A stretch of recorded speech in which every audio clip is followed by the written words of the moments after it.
kind of based on the agenda and time, will either be done, which I don't think we're going to be quite that quick, but otherwise we'll take a break about an hour and a half, 2 hours in, which is about an average meeting time that they've asked us to make sure you guys are here for.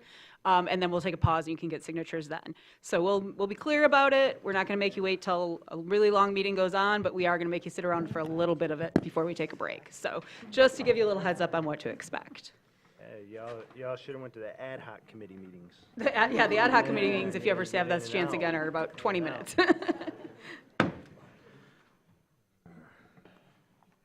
All right, I'm going to call to order this regular meeting of, Monday, May 19th. All please rise for the Pledge of Allegiance.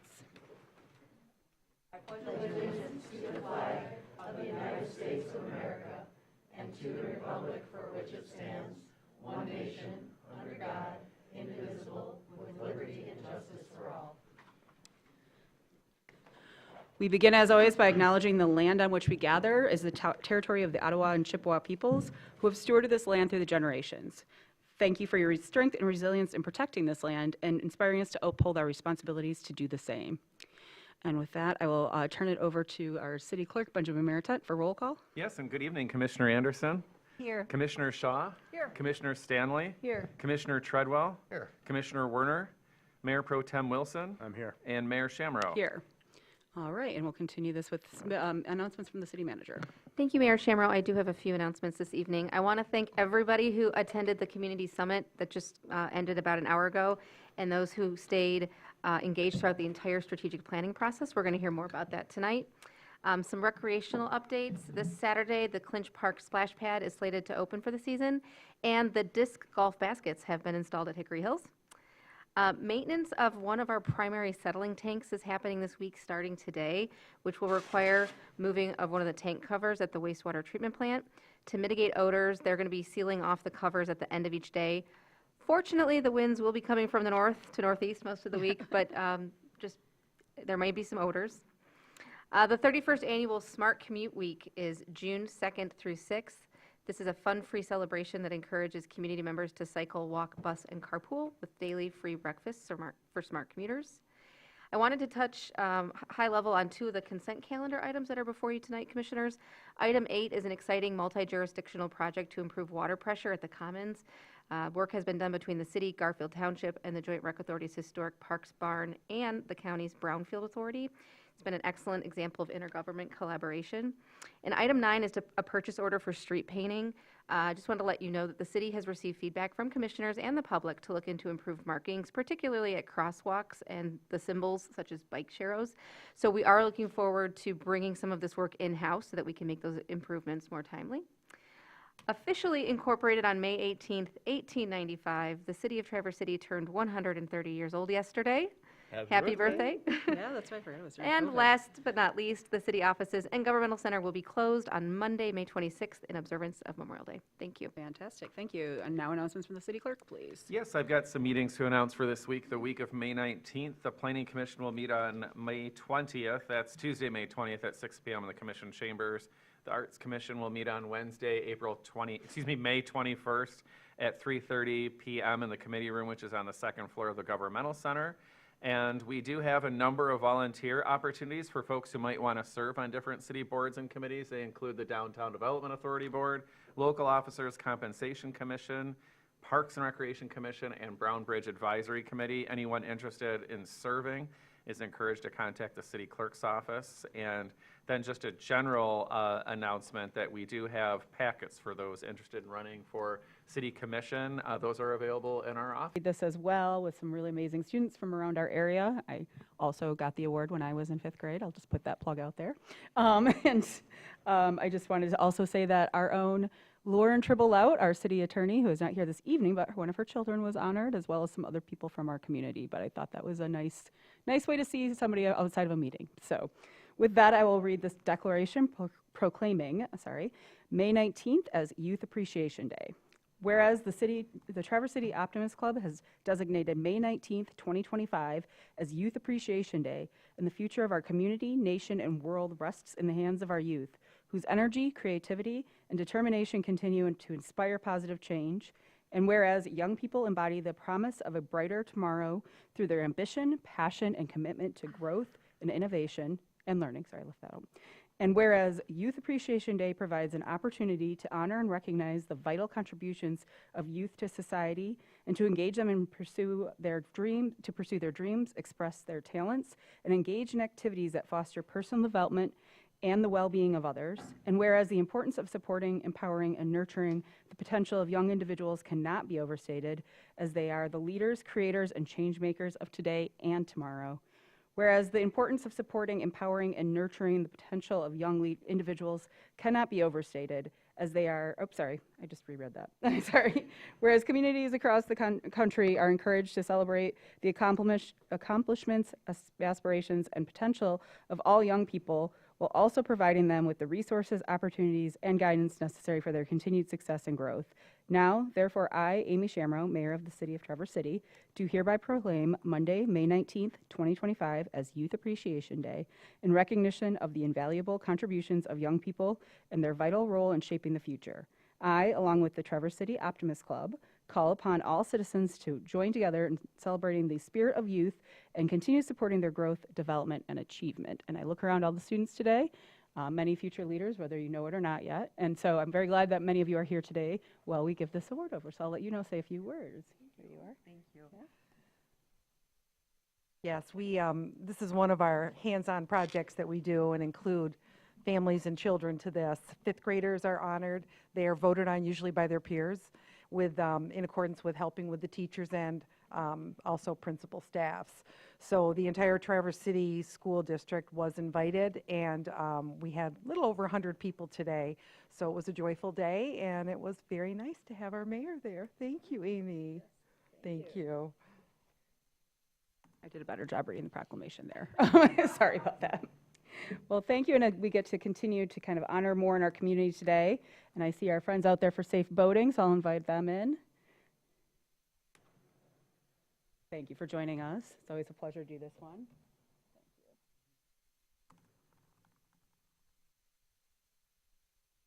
Okay, so this is the City of Traverse City Proclamation declaring May 17th through 23rd, 2025 as National Safe Boating Week. Whereas nearly 100 million Americans, boating continues to be a popular recreational activity. From coast to coast and everywhere in between, people take to the water and enjoy time together boating, sailing, paddling, and fishing. During National Safe Boating Week, the U.S. Coast Guard and its federal, state, and local safe boating partners encourage all boaters to explore and enjoy America's beautiful waters responsibly. And whereas safe boating begins with preparation, the Coast Guard estimates that human error accounts for most boating accidents and that life jackets could prevent nearly 75% of boating fatalities. Through basic boating safety procedures, carrying life-saving emergency distress and communications equipment, wearing life jackets, attending safe boating courses, participating in free boat safety checks, and staying sober when navigating, we can help ensure our boaters on America's coastal, inland, and offshore waters stay safe throughout the season. And whereas National Safe Boating Week is observed to bring attention to important life-saving tips for recreational boaters so they may have safer, more fun experiences on the water year-round, and whereas on average, 650 people die each year in boating-related accidents in the U.S., 75% of those are fatalities caused by drowning. Michigan ranks 7th in the nation for boating accidents and fatalities. Whereas the vast majority of these accidents are caused by human error or poor judgment and not by the boat, equipment, or environmental factors. And whereas a significant number of boaters who lose their lives by drowning each year would be alive today if they'd worn their life jackets. Therefore, I, Amy Shamrow, Mayor of the City of Traverse City, do hereby support the goals of the Safe Boating Campaign and the start of the year-round effort to promote safe boating and proclaim May 17th through 23rd, 2025 as National Safe Boating Week. And I want to thank you all for being here. We mentioned all the partners in here, but also we are very fortunate to have a Coast Guard station here and being on this beautiful water. Everybody's continued efforts to keep us safe. So I'll let you say a few words, though. Here you are. Thank you. Just wanted to take a couple seconds and reinforce that we are the Coast Guard Auxiliary. We are the uniformed volunteer component of the United States Coast Guard. We serve totally without compensation, and We are involved in a wide range of applications. Foremost among them is recreational boating safety. We would just encourage everyone to wear life jackets, to boat responsibly, to file a float plan so people know where you are and when they expect you back. And we just hope everyone has a safe summer on the water. Thank you. Thank you guys for all your efforts and especially for being volunteers and doing that. I know we've done this for many years and some of you are very familiar faces, so thank you. All right, and lastly, we have proclamation for National Police Week. Do we have anybody here today to accept that? I believe we've given our staff the evening off from this Right. meeting, so I'll just go ahead and read it though. We had also, there was a ceremony around the flag last week, so we did have something here on the campus of the Governmental Center for all of our law enforcement officers for the county and the city. So the Senate and House of Representatives of the United States of America and Congress assembled that the President is authorized and requested to issue proclamations designating May 15th of each year as Police Officers Memorial Day in honor of the federal, state, and municipal officers who have been killed or disabled in the line of duty, designating in each year the calendar week during which May 15th occurs as Police Week in recognition of the service given by the men and women who night and day stand guard in our midst to protect us through enforcement of our laws, and inviting the governments of their states and communities and the people of the United States to observe such a day and week with appropriate ceremonies and activities. Traverse City law enforcement officers, like all law enforcement officers, are guardians to life and property, defenders of individual rights to be free people, warriors in the war against crime, and dedicated to the preservation of life, liberty, and the pursuit of happiness. I call upon all of our citizens to make every effort to express their appreciation to our police officers. These men and women make it possible for us to leave our homes and families in safety each day and return to our homes knowing that they are protected by police officers who are willing to sacrifice their lives, if necessary, to guard our loved ones, our property, and our government against those who would violate the law. I, Amy Shamrow, Mayor of the City of Traverse City, proclaim May 1st through 17th as 2025 as National Police Week and encourage all citizens of our community to honor and show sincere appreciation for the police officers of this great city by deed, remark, and attitude. Thank you for that. Pass on to Chief. Thank you.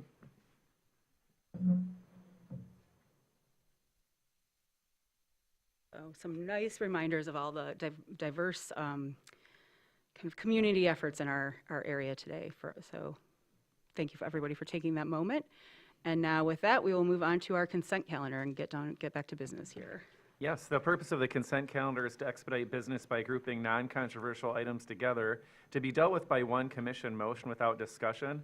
Any member of the commission, staff, or the public can ask that any item on the consent calendar be removed from it and placed elsewhere on the agenda for individual consideration by the commission, and such requests are automatically respected. If an item is not removed from the consent calendar, the action noted in parentheses on the agenda is approved by a single commission action adopting the consent calendar. Item 1, consideration of approving minutes of the May 5th, May 12th, and May 14th, 2025 meetings of the City Commission. Approval recommended. Item 2, consideration of authorizing an amendment to the legal services agreement in connection with the June 2024 cyber incident, which would increase the total not to exceed costs by $7,000 as recommended by the city attorney and as required by the city charter. Approval recommended. Item 3, consideration of authorizing renewal of a lease with Chubby Unicorn LLC for its use of city property adjacent to its business for outdoor dining purposes. Approval recommended. Item 4, consideration of authorizing the renewal of a lease with a Workshop Brewing Company for its use of city property adjacent to its business for outdoor dining purposes. Approval recommended. Item 5, consideration of authorizing the renewal of a lease with JNS Hamburg for its use of city property adjacent to its business for outdoor dining purposes. Approval recommended. Item 6, consideration of authorizing an amendment to the agreement for Boardman Lake Loop Trail Maintenance, which would extend the agreement by 1 year and is paid for by the endowment held by the Grand Traverse Regional Community Foundation. Approval recommended. Item 7, consideration of authorizing an amendment to an agreement for engineering services, including traffic engineer, bridge scour assessments, and other as-needed general civil engineering tasks to extend the agreement by 1 year. Approval recommended. Item 8, consideration of authorizing an agreement for water system improvements and consideration of waiving the competitive bidding process for construction engineering services which will provide improved water service to buildings and occupants at the Grand Traverse Commons campus and City and Garfield Township Recreational Authority's historic Barnes Park. Approval recommended. Item 9, consideration of authorizing a purchase order for the painting of street line markings and center lines in calendar year 2025 and authorizing the city manager to approve up to 2 one-year extensions as contemplated in the bidding documents. Approval recommended. Item 10, consideration of authorizing a blanket purchase order for the resale of fuel at the Duncan L. Clinch Marina. Approval recommended. Item 11, consideration of approving the fireworks display permit for the Boom Boom Club for July 4th, 2025. Approval recommended. Item 12, consideration of authorizing the fireworks display permit for the National Cherry Festival for July 5th, 2025. Approval recommended. And finally, item 13, consideration of approving the Recreational Authority fiscal year 2025-2026 budgets as required by authority bylaws. Approval recommended. Would any city commissioner like any item pulled from the consent calendar? Seeing none, would anybody from the public like any item pulled from the consent calendar? Seeing none, would anybody like to make a motion? The notion for a motion. I move that the consent calendar be adopted as read. Support. Great, thank you for that. We already had comments, so all in favor? Aye. Opposed? Motion passes. And just to make that clear, because it's unusual, 4th of July is a Friday this year, last day of Cherry Festival, which is always when the National Cherry Festival does their fireworks show to close out, is the next day on July 5th. So there will be 2 fireworks nights, 2 nights in a row in the city of Traverse City. Either get excited or brace yourself, depending how you feel about that. And then don't we have another fireworks the next month Not here. that the city has approved? Oh, yeah, well, but not a public show, so no. Old business, we'll move on to that now, item number 1, and this is the city manager's budget for fiscal year 25-26. So go ahead, Liz. Thank you, Mayor Shamro. Yes, we are here tonight for the public hearing regarding the various different budgets that were presented by city staff and Treasury at our last study session. And so I believe at this point, do we need to open the public hearing? Yep, and sorry, I meant to ask Benjamin for a gavel, and yet again, have forgotten. So I will now open up the public hearing on the 25-26 budget. And now, at this time, if anyone wants to comment on the proposed budgets for the upcoming fiscal year, we ask you to come to the podium.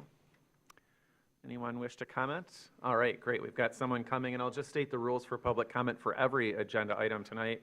If you're willing, please state your name and address. Indicate if you're a city resident, non-city resident, or city business owner. We have a 3-minute time allotment. When your time has elapsed, the timer will beep. And we ask that all language be respectful to everyone. Thank you.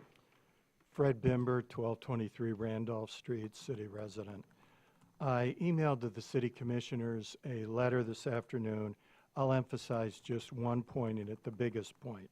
Altogether, the objections I have to the DDA proposed budget total about $3 million in the next fiscal year. The largest item is the proposed construction of a pavilion on Lot B, allegedly for the farmers market. I don't think that's an improvement that actually has the support of most vendors. I spoke with most of them on the first day that the farmers market was open this May, and only 4 of the people I spoke to, of the vendors, expressed any approval of the idea of putting up a pavilion. One person scoffed at the idea and thought it was silly. Another said that she thought it would never happen because the parking lot produced more revenue than the farmers market does for the city. A third said it would be better to put the money instead into repairing the parking lot surface so that his customers wouldn't injure themselves getting to a stand. What did impress most of the vendors that were there was the fact that they had the chance to reach the Traverse City market as it was, to make more sales than they could in any other local farmers market, and that's what was really important to them. The farmers market, as it is great. It's hectic, it looks chaotic, it may not be attractive to somebody who takes an interior decoration approach to urban planning, but it works. You go there, Lot T looks like a beehive with all the customers coming in, and Lot B is great the way it is. It has all the chaos of a naturally evolved market with people putting up their own pop-up tents that don't cost the city taxpayers anything, and it works. They make more sales than they can in Sutton's Bay, Interlochen, Building 50, or any other local farmers market. Keep it as it is. Don't approve $2.8 million of taxpayer money to put up a pavilion that isn't really useful to the vendors and that they don't want. Thank you. Thank you, Fred. Is there, and thank you. Oh, were you coming to the podium? All right. So, Richard Robbins from 720 Center Place. I'm coming to you as a resident of the city.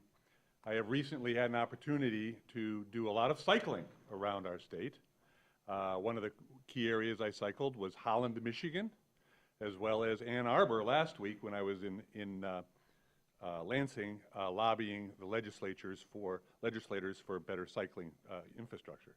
As part of that, I was able to view the pavilions, the farmers market pavilions, in both of those cities that were used very robustly by all of the vendors, and the vendors loved it because they could back their trucks up, and what they could do is stay warm and dry on rainy days, and also provide some shelter for their patrons. So, and as well, I was a resident for many years in Grand Rapids, and they have the Fulton Street Market, which is a tremendous success that has been expanded. These types of markets in all of the progressive cities in our state have been very well received. And so if there are design considerations, that's fine, but I think that these types of covered pavilions are extremely useful and create a very warm environment for farmers market participants. So that's my position. Thank you. Anyone else wish to comment on the proposed budgets? I'll ask one more time. Anyone wish to comment on the proposed budgets? All right, with that, Mayor Shammer, you can close the public hearing, and of course, no action is requested Right. for tonight. Yep, public hearing is closed, and just to clarify that, often, I shouldn't say often, sometimes we will have public hearings with action after. There will be another budget discussion in the early part of June, is it second? June 2nd. I thought so. Look at me remembering the date. So there will be other time, there's more time still if other people want to add public comment or reach out to us about anything upon further investigation of our budget. Moving on now, we are on to something that I'm very excited about. As the city manager mentioned, we just had a kind of a community gathering to talk about the draft strategic action plan, but now we're going to get it here for us. Yes, thank you, Mayor Shamro. Yep, our community summit, the sort of capstone to this process that started last fall, was just held at the senior center from 4:30 to 6, and it was very well attended, so thank you for those who attended. And I'd like to introduce David Burrell from Future IQ. He's going to provide a presentation on the final phase of this process and the draft strategic action plan for the meeting. So thank you, David. Okay. Good evening, everybody. Thank you for the invitation to address you and talk about the strategic action plan. And I'm really glad you raised the Future Summit we had today with the community. I think we had about 50 people there, and a lot of those people had been in other sessions, so it was a really nice continuity to see people who had been part of crafting the action plan and attending workshops and focus groups and so on, to be there to give their comments on the final stages. We did send you a sort of a preliminary draft at the end of last week. There are still some things to update in that. Obviously, we pulled down some of the prioritisation survey data before the survey closed. It closed late on Friday night. So we'll be providing you an update on that quite soon. But just to recap, I wanted to just take a few moments, if I could, just to sort of talk a little about the process, what the sort of high-level results are so far, and then how I think you can use this information that's come from the community. So this was very much a process that was about exploring future vision. So a significant component of the initial community engagement was about trying to understand and explore preferred direction and vision for the future. And it provides a framework for a high-level roadmap. On your requirement, it was very much a community-driven process. So we work really hard to try and provide as much opportunity as we could for people in the community to weigh in on this and have their kind of contribution or their input into what they saw as important going forward. Some of the metrics on that, we've had over 1,500 what we call high quality data points, and these are where people have participated in either, workshops that are an hour or more long or taken quite extensive surveys. And so we're really pleased with the sort of the depth of the engagement and how penetration across the community. I'll show you some data on that. We also did work really hard to provide multiple opportunities and ways for people to participate. So in-person workshops and think tanks, online surveys, and so on.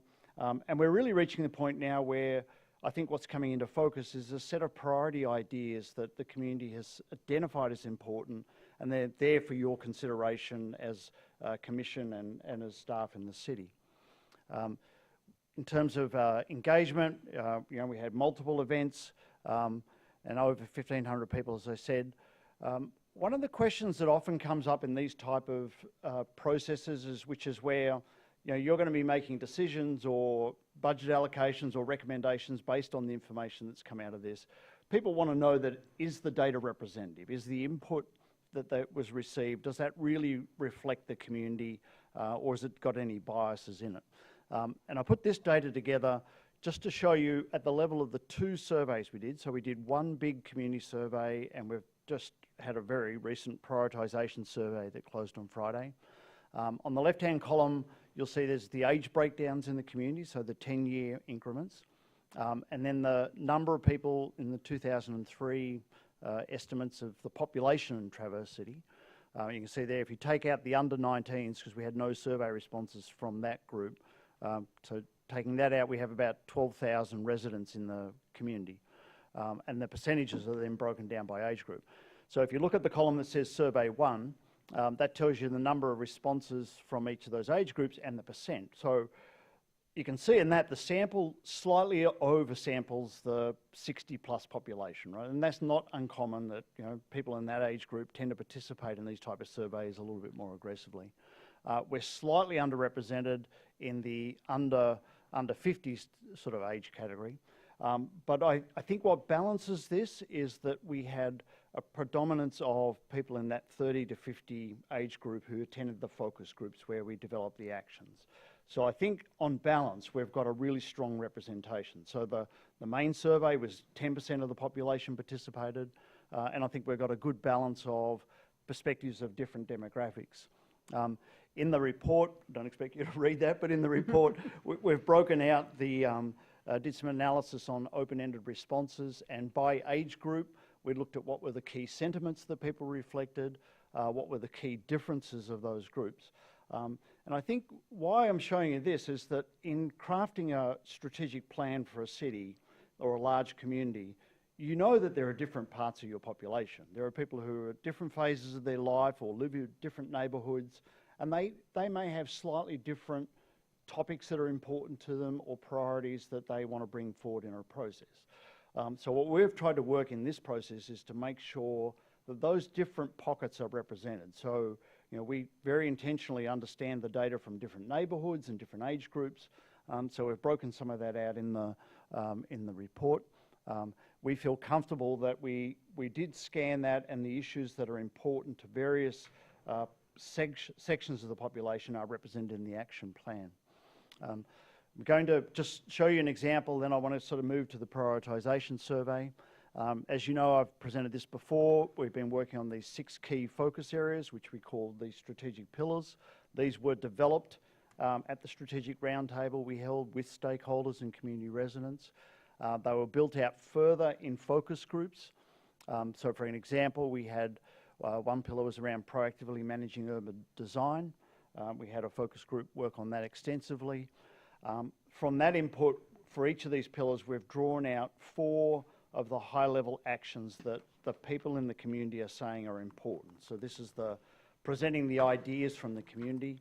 You can see here in this case, they talked about things like proactively designing future corridors, building design guidelines and things like that.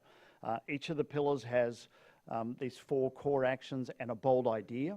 The The idea with the bold idea is that it pulls out something that people had a lot of enthusiasm or passion around, right? So we're presenting actions that are, I guess you would consider reasonable actions, but we're trying to push the boundaries a little by saying, well, if you want to really get bold, this was a topic that people saw that there could be some bolder thinking around. So we're doing that in each of the pillars in the report. But I want to turn to the prioritisation survey, and I just have a couple of slides here to talk about, and then I want to sort of conclude with what I see as the key takeaways from the community. We did ask people to rank the 6 pillars. It drew out a couple of pillars that were sort of the highest level of priority. That was around this urban design. That topic of proactive urban design has been a really strong sentiment through this process. I think people really understand that, and they really want to see the city grab hold of that and be very intentional about design and all the pieces that come under that. That also ties into the placemaking and neighbourhood character, but also supporting environmental sustainability and building a year-round economy were also, you know, highly rated pillars. But if I go to the prioritisation matrix, we asked people to take those 24 actions and rate them on their 3 dimensions. One was impact, that's the left-hand sort of column. Boldness, how bold do they think we should be, and the sense of urgency about those. And I know most of you have seen this data. The darker the colour, essentially in those rectangle boxes, the darker the colour, the higher rated it was. So the more important it was, or the bigger impact that people saw in the community. And I think it's pulled out really a set of themes that have resonated with people, or people have expressed all the way through this process. And if I was just to highlight those, I think there's a whole aggregate of issues and ideas around that urban design that people identified as really important. That comes into focus here, where people have said that what they would love to see would be doing some planning on future corridors. So the areas that are going to be facing redevelopment, or, you know, going to come under pressure, and they see those as opportunities to build in a lot of sort of, I don't know, features for locals, you know, sort of gathering spaces, you know, getting all the character right. That was a really interesting, strong theme that was repeated through a lot of the prioritisation. Another one that's there is about sort of this regional collaboration and shared government services, and I know you just had a recent meeting with the county. I think people see a lot of benefit in those collaborations. They know that's hard, that it takes time to build trust, and, you know, you have to think about sharing resources and, you know, bringing new voices into the discussion, but people do see potential in that sort of approach. Another 2 that I thought that really jumped out was there was a lot of interest around housing, obviously, because that's a key issue here. The action that was identified in the process that people rated highly was this idea of thinking about how do we get more full-time residents living in the core neighbourhoods.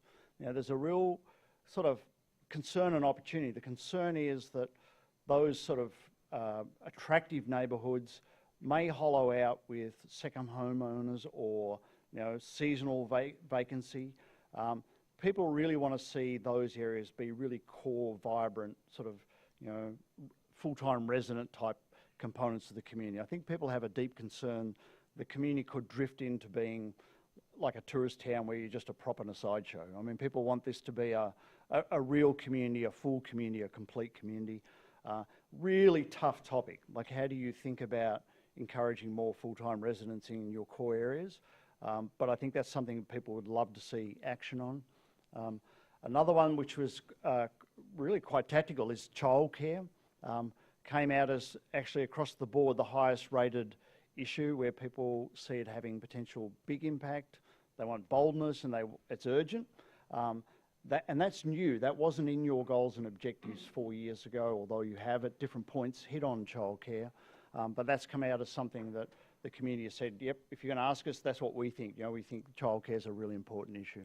And then there are a couple of others that came out high. Obviously, the environmental sustainability and continuing to work on that is a very deep and core value to this community. but people also see opportunity in diversifying the economy with, looking at perhaps more advanced manufacturing and so on, right? So that's sort of where we got to, right? If I could just kind of conclude with this, right, is the way I would encourage the community to think about using this work, and way I'd encourage yourself as commissioners and city, is that, you asked for the community to have their input, and they've done that, right? They've participated really effectively, and have really sort of worked this through to identify what I think are a series of very interesting, perhaps challenging, but very impactful priority areas, right? And I think they're sort of giving the sort of blessing or the desire to see those areas worked on.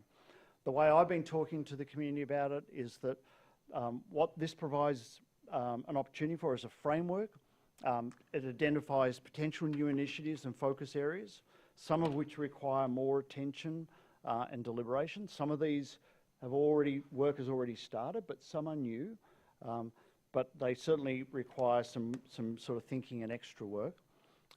I suspect a lot of the sentiment that's in the actions that people have brought forward can help guide future planning decisions, particularly thinking about guidelines and approaches to planning, thinking of the corridor redevelopments and so on. I think there's just a wealth of information in here to help frame your next set of goals and objectives, and perhaps even budget priorities to think about how do you sort of, direct your staff and your policy and your resources to start to address these set of issues that the community's brought forward. And also, I think it importantly reframes your role a little as commissioners and as city leadership in a regional context. So that regional collaboration was a key pillar, and I think people see a lot of value potentially in Traverse City, the city of Traverse City, leading some of these discussions about how do we work together better, how do we build our influence, how do we tackle some of these big issues like housing or workforce or transportation, which are really regional issues, as are sustainability issues. But they have also said quite clearly that they've got appetite for boldness and innovation. So I do think there's permission and perhaps a mandate to think quite sort of innovatively and boldly about solutions and moving quickly on some of these. Of course, this is great, but it sort of now runs up against the practicalities and the realities of life. A lot of these ideas were created in the absence of, the full set of constraints which you deal with from a framework. So I do think managing expectations and sort of talking this through with people and being able to find creative solutions is going to be important. I have, even today, talked to the community about they've got to think like this is turning a ship.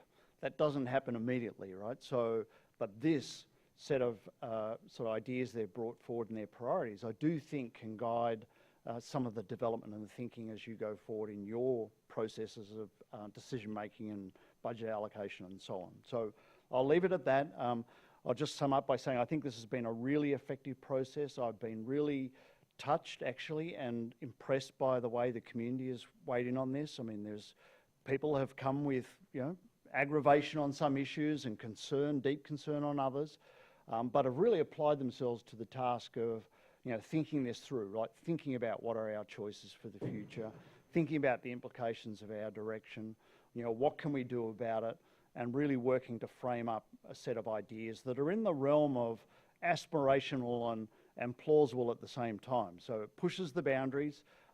It's not setting anybody up for some unrealistic sort of result, but I do think it's a really exciting set of ideas that can really give some momentum to the community to wrestle with bigger challenges. So, thank you. Any commissioners, questions or, share? Go ahead, Heather. It's really more of a comment. Yeah, that's fine. I found that this was a really valuable and interesting process. I met a lot of people, not only from the city of Traverse City, but from the greater Grand Traverse region. I really like that this is a community-driven document that we can use to set policies rather than a top-down sort of blueprint that's we know best kind of thing. Lots of great key action items that we can sink our teeth into, some of them that we've already started. I'm very excited about this. I feel like I'm going to use this document a lot.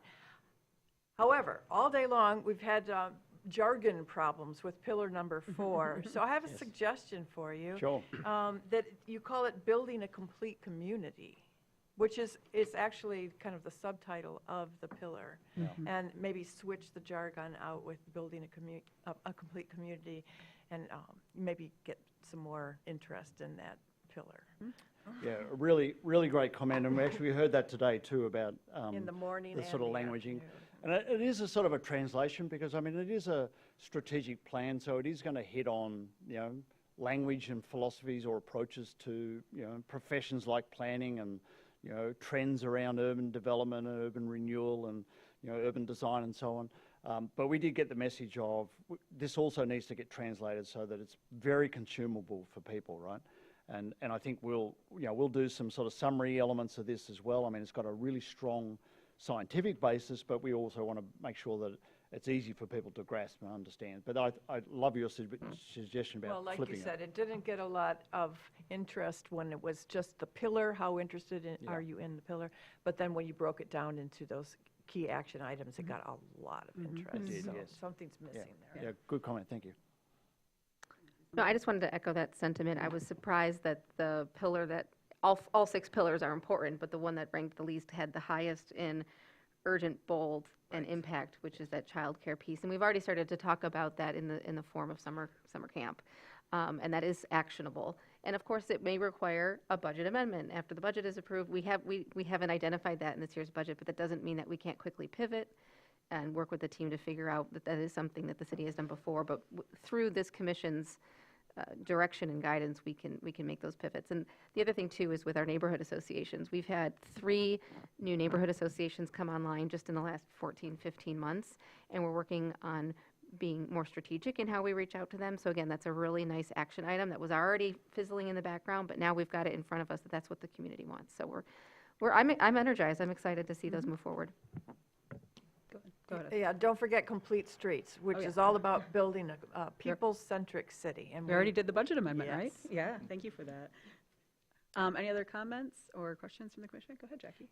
Just to say thank you. Yes.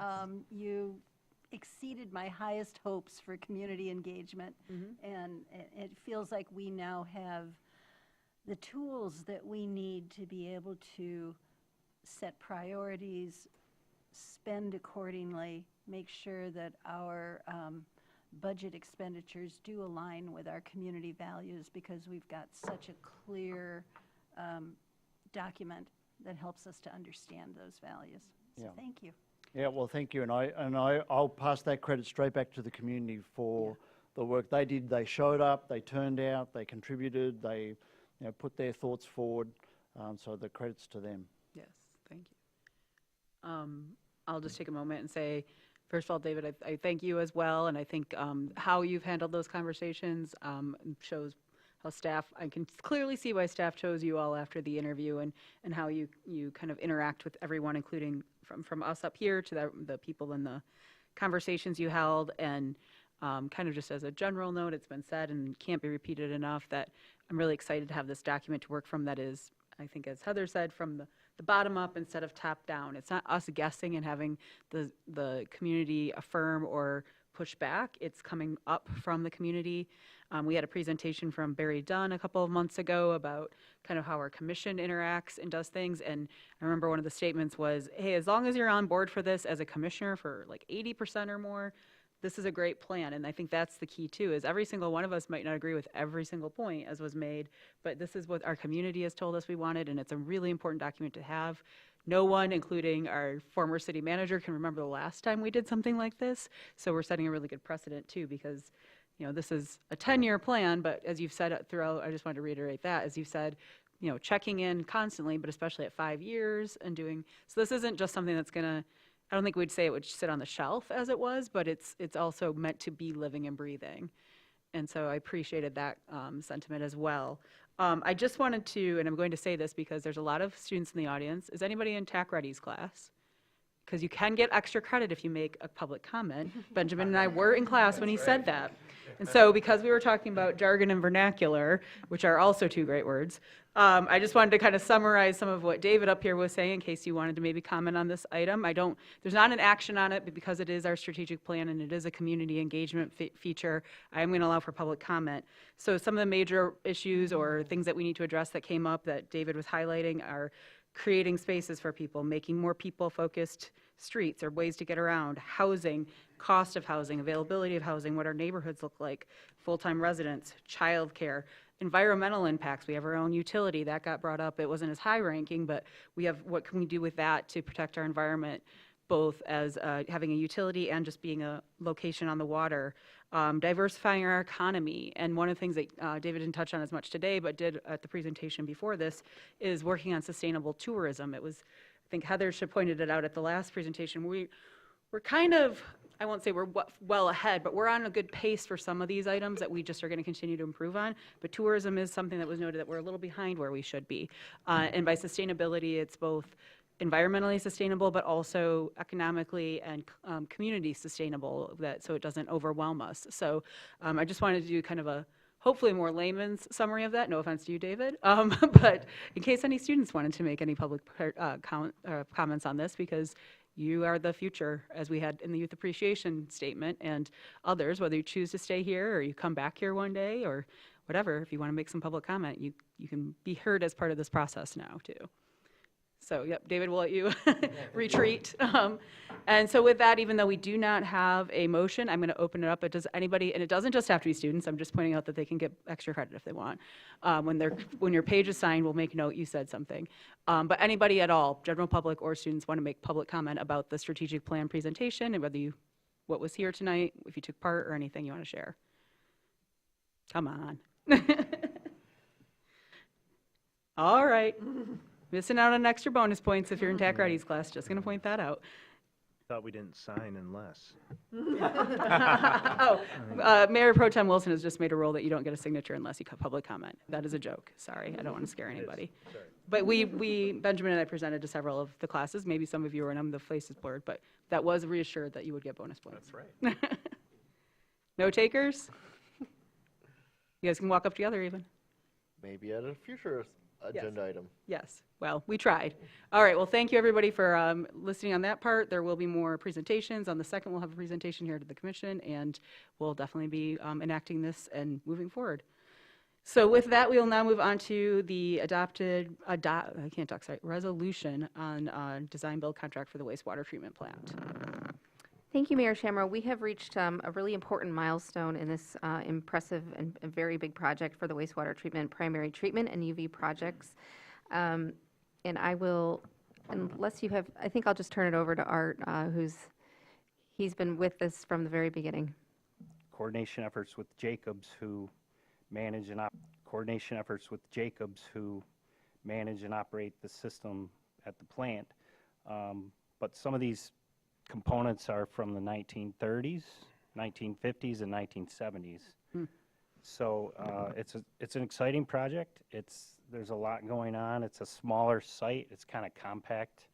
We don't have a lot of extra space over there. So, and if you think about wastewater, you can't just turn the switch off at night and then hope, it doesn't keep coming in. People are still using their facilities at home overnight, and wastewater is coming into the plant. So to operate the plant around a project of this magnitude is a very important task because it has to keep running.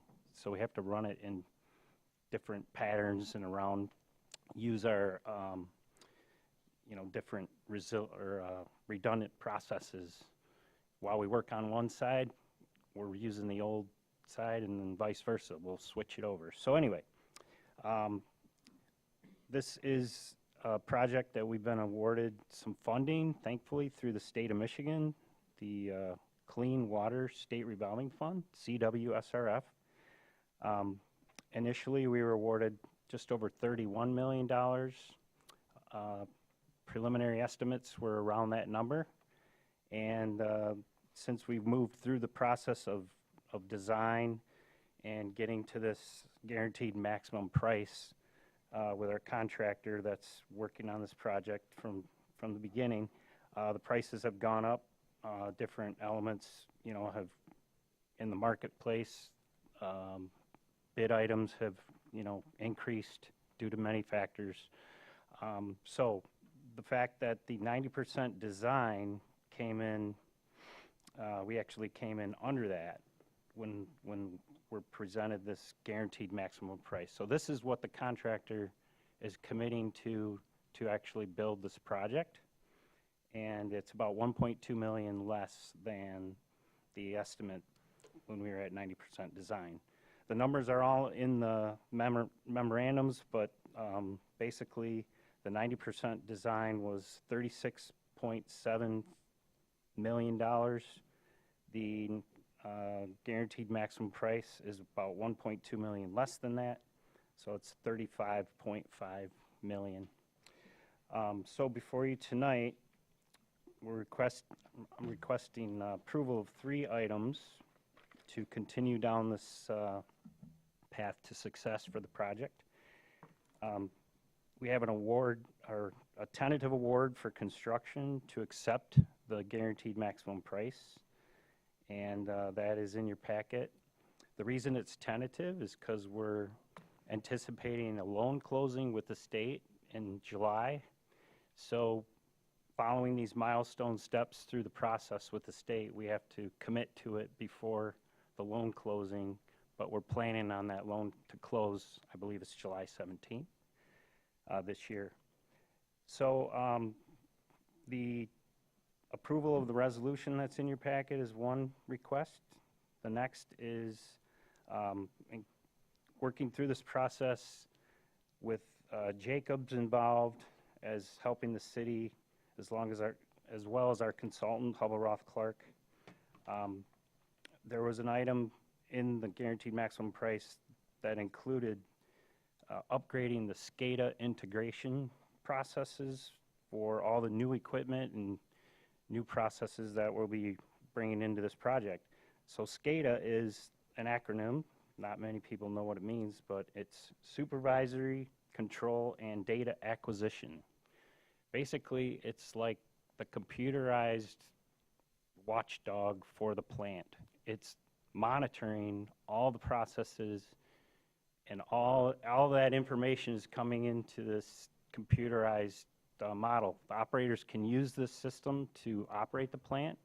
They can turn processes on, turn them off, pumps on, pumps off. And if anything gets out of whack from a range that's predetermined, it could be a level of water in a tank. It's simple as that. If it's out of range, a warning goes off, and the operators know that they have an alarm and they have to go address it in the plant. So it's a very important part of the plant operations. It's basically how the plant is operated and how it's managed and how the alarms are communicated. And so since Jacobs was awarded a SCADA integration project for the plant recently, they just completed that in the last month or so, it seemed appropriate for them to take on adding the new equipment as it's built and pulling it into the system that they designed. So the second request is to award an out-of-scope agreement to Jacobs, and that amount is about $386,111 or so. By taking it out of the general contractor scope of work, we're actually saving some markup that they would have to put on top of hiring a consultant or an integration company to do that. So this is a recommendation. It does add a little bit of cost to that GMP, that guaranteed maximum price, but even with that, we're still around $800,000 lower than that 90% estimate. And then the third request tonight is to approve approximately $225,000 of an expenditure to prior to the loan closing in July, so that we can order some key schedule items so we don't get behind with the contractor. They base their schedule on ordering some of these things up front. So there are a few items that just have a long lead time. We need to get a jump start on them before that money's available, say in the loan in July. So that is about $225,000 that will be rolled into the loan if the city, if you approve it tonight and we pay it up front, so to speak, it'll roll into the loan. And so will the Jacobs SCADA integration services. That'll be rolled into the loan. So next meeting coming up in June, on June 2nd, I'll have about 2 more items related to this project coming before you. I can see the light at the end of the tunnel as far as approvals, which is great. There's a lot of work we've done in the past, and you've approved a lot of things along the way, and I'm grateful for that, and I think this is going to be a great project. Those 2 things are the city is out to bid right now for a on-site representative company, so a engineering type firm to be the eyes and ears for the city in our best interest while this construction is going on, work between Jacobs, the operations and management company that is there, and the contractor to make sure the city's best interests are being obtained through the construction project. By the way, it's going to be about a 3-year construction project, so this is a big undertaking. And the other item is a resolution. It's another tentative resolution for the total project cost amount, which is going to be presented in that June 2nd packet, and it's going to be in that 41 million range. I don't have the exact number yet. We're still working on a part 3 is called, there's an application that we got to turn in here by the end of May, which will have all this kind of finalized and packaged. So when you add cost to the guaranteed maximum price, so 35.6 million there, the SCADA cost, we wanted additional contingency because there's a lot of things underground that we might run into. We have good records, but just for a project of this magnitude, we need some contingency built in. So when you add that in, about 4% more than what we already have. I think we have a 2% built into that. So we're on 6% contingency, and then oversight of on-site representative. That all sums up to around 41, just over 41 million. And so next meeting, we'll be looking to present that to you. But tonight, those 3 basic things that I had mentioned, hopefully you didn't forget by now, but they're in the packet. The GMP resolution, tentative award for construction, the out-of-scope agreement for SCADA integration services for the new project, and some upfront cost expenditures estimated at $225,000 to keep us on schedule.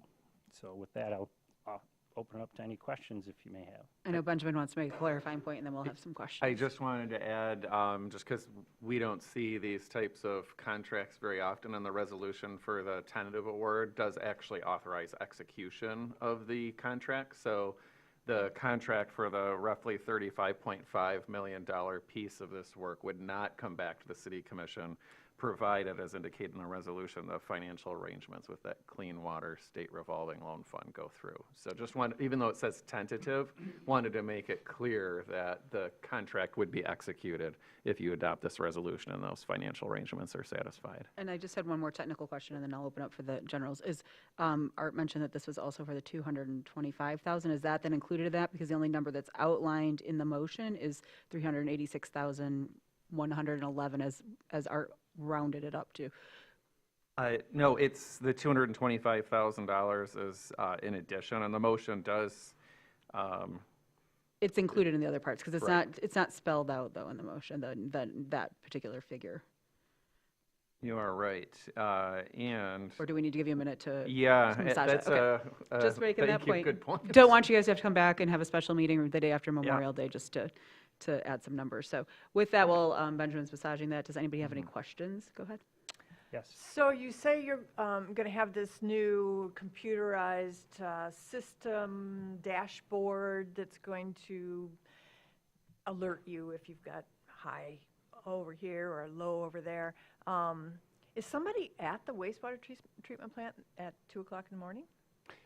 No, not on a routine basis. So the plant does run automatic, and I can let Mark add to this if or correct me if I'm wrong, but they have regular hours during the day. Someone's there till, I believe, 5 or 6 p.m. typically, but they're on call. They have selected operators that will take an alarm call if something goes out of whack. Someone will be notified at Yes. 2 o'clock in the morning if an Yes. alarm goes off. Correct. Probably not a lot of toilets and showering in November, but maybe in July and August, there are a lot of Well, toilets and you never flushing know. at 2 o'clock in the morning. Yeah, But- things happen, and Murphy's Law is always something we work okay. with, That's whether all we I like it have. or not. So, Yeah. yes. And if Benjamin has a motion, he can read it, and I will Make it. make it. Very good. Yes, I'm ready whenever you are. Go right ahead. Okay, thank you. That the mayor and city clerk be authorized to execute an out-of-scope agreement with Jacobs in the amount of $386,110.97 for SCADA integration services. Such contract subject to approval as to its substance by the city manager and its form by the city attorney, with funds to be covered by the CWSRF loan. And further, that the mayor and city clerk be authorized to execute the necessary documents associated with UV shop drawings and final design items and design of 2 insertion valve with Commercial Contracting Corporation in the amount of $225,000. Such documents subject to approval as to form by the city attorney and as to substance by the city manager, with payments to be reimbursed from loan proceeds upon loan closing. And further, that the resolution to tentatively award a construction contract for wastewater system improvements be adopted. So that 225,000 was covered in that? Yep, I Okay. did Yeah, say that's that, yep. I'll make that motion. All right, I'll well, we have support that Commissioner, no, motion. Commissioner Shaw did make the motion, to be fair, and I'll All have right, Commissioner Stanley second second that. it, because she said whatever Benjamin has prepared, she's ready to make, so there we go. Any further comments or questions on this item? Fantastic. I know Art's been putting this together, and we've had many presentations, so thank you, Art. With that, I'm going to actually open it up for any public comment on this item. So if you didn't want to take on the strategic plan, do you have thoughts on the sewage treatment plant? Seeing none. I'll bring it back to the commission. All in favor? Aye. Opposed? Motion passes, and thanks, Art. We'll see you on the second. So now item number 4 under old business is Commissioner Stanley, you've asked the city to bring back the traffic order 722, which is Madison Street, so I'll let you take that. So this was at the request of the Slabtown Neighborhood Association and specifically resident Sam Shore. So the street was rebuilt. The parking signs are there. It's a beautiful street. I'm on it literally every day. And so I will let the city staff explain how we got to this point. Thank you. Ann Pagano, city engineer.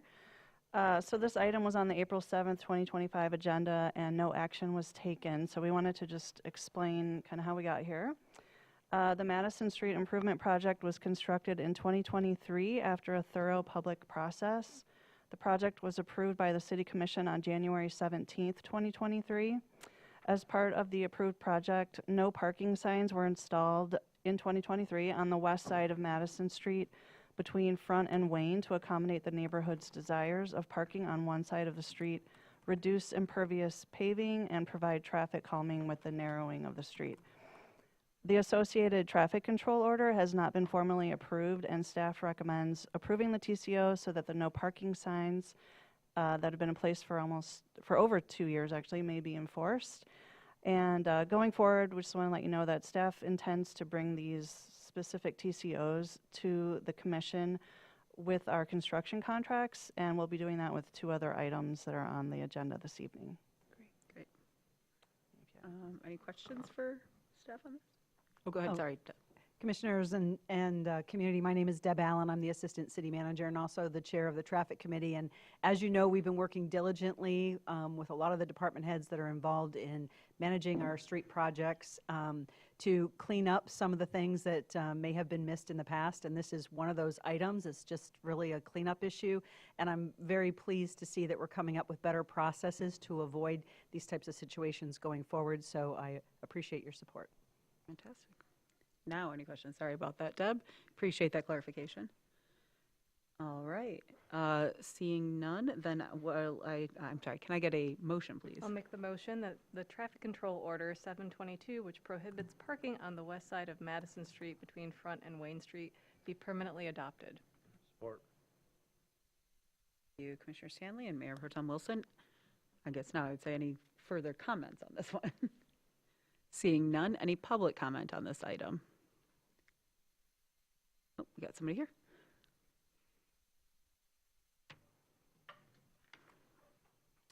Good evening. My name is Sam Shore, and I'm with Slapdown Neighborhood Association, and also serve on the Traffic and Streets Committee of our association. And I just wanted to verify that we did, in fact, spend quite a bit of time both with city planning, city engineering. They provided a lot of information, came to our meetings, laid out blueprints, and explained all the different aspects to this, including the signage and the parking on one side of the street. And our understanding were, as city staff just now described, around safety, more permeable surface, which was a real issue on Madison, to get the water from running down into the storm sewer and out to the bay, to have more permeable services for that. So we were aware of that. People had a chance to comment all along the way. And so it was a useful process. So I thought this was a settled deal when the plan got approved. I was a little surprised when all of a sudden it came up and then was not approved again here. So I hope you'll choose to go ahead and make it permanent as designed and has been reviewed. So thank you. Thank you. Any other public comment on this item? Seeing none, I'll bring it back to the commission. All in favor? Aye. Opposed? Motion passes. And I am going to make all the students here tonight they're incredibly lucky, because we have a commissioner that has something that has come up and we need to lose them. We are going to take a quick break, and during that time we will quickly sign for you all. You can get any of us up here, any of the staff over there. All of us are authorized to do it. You've got about 5 minutes, so let's make it a race. Except Mitch, because he's going to the bathroom apparently. Do not wonder. Mitch Treadwell signatures. High value. High value resale. Hi. How's it going? Good, good. Yep. Hi. I wouldn't be. Sign yours. Come on up. Generous today.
Motion needed. I'll send my comments in because I'm not supporting it unless there's more.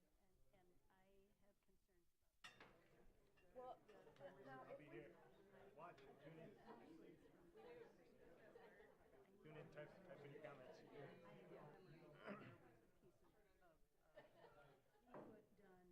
Man, clear the room, huh?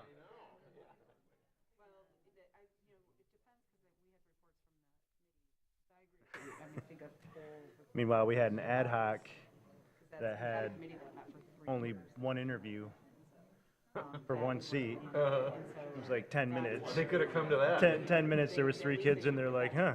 Right.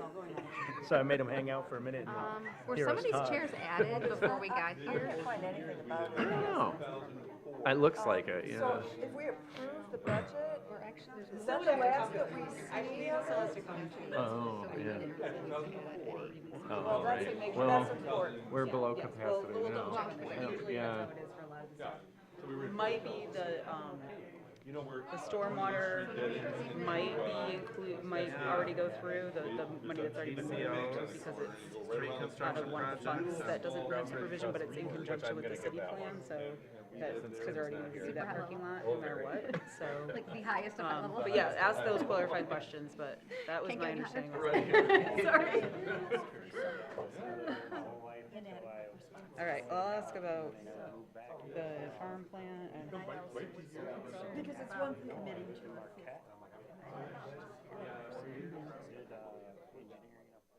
Well, it's one thing to approve a budget as long as we still are going to see some plans, because I don't have any plans. And the other thing, I don't know what is phase 1 of the Lower Boardman? There is no such nomenclature in anything. There has been actually since the survey was done 2 years ago. Well, I'm and all looking this at stuff. the big unified Yes. plan, there's no such thing. Yeah, I'll have them clarify that. Lower Boardman.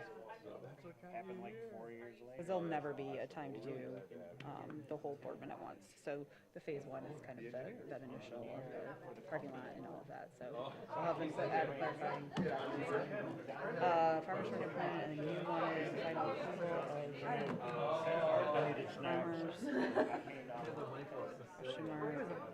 Why, you want half? No, I You don't eat processed stuff? I have some for you. Oh, dang, you know that, there's some chemical that like never leaves your body. Oh, they're Newman's. I don't know, I just heard what I'm saying.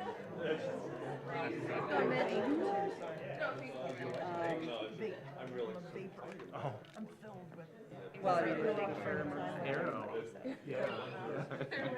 All right, everybody, we're calling the meeting back to order in a minute here. I've lost one commissioner and I've lost another that's supposed to be here. So we'll see if we can retrieve one at least.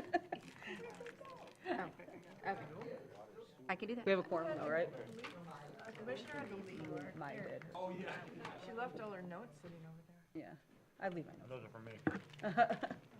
All right, we'll bring this meeting back to order and start with new business number 1, which is a presentation of the payment asset management plan.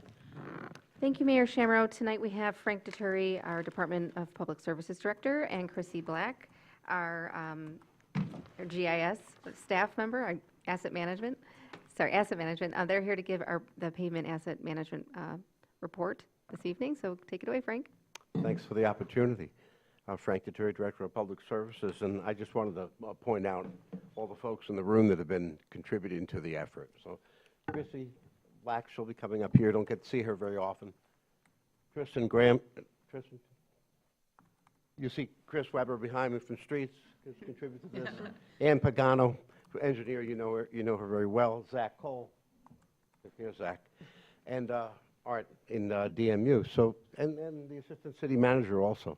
It's a team effort. The asset management is totally a team effort, and we welcome the opportunity to talk a little bit about the pavement asset management plan. And you'll have a chance to hear about the plan at least 2 more times before it'll come before you 2 more times before sometime in August. And just want to let you know that it has been a team effort. Bless you. And look forward to giving you this presentation. I'll bring Chrissy up. Thank you. Hello,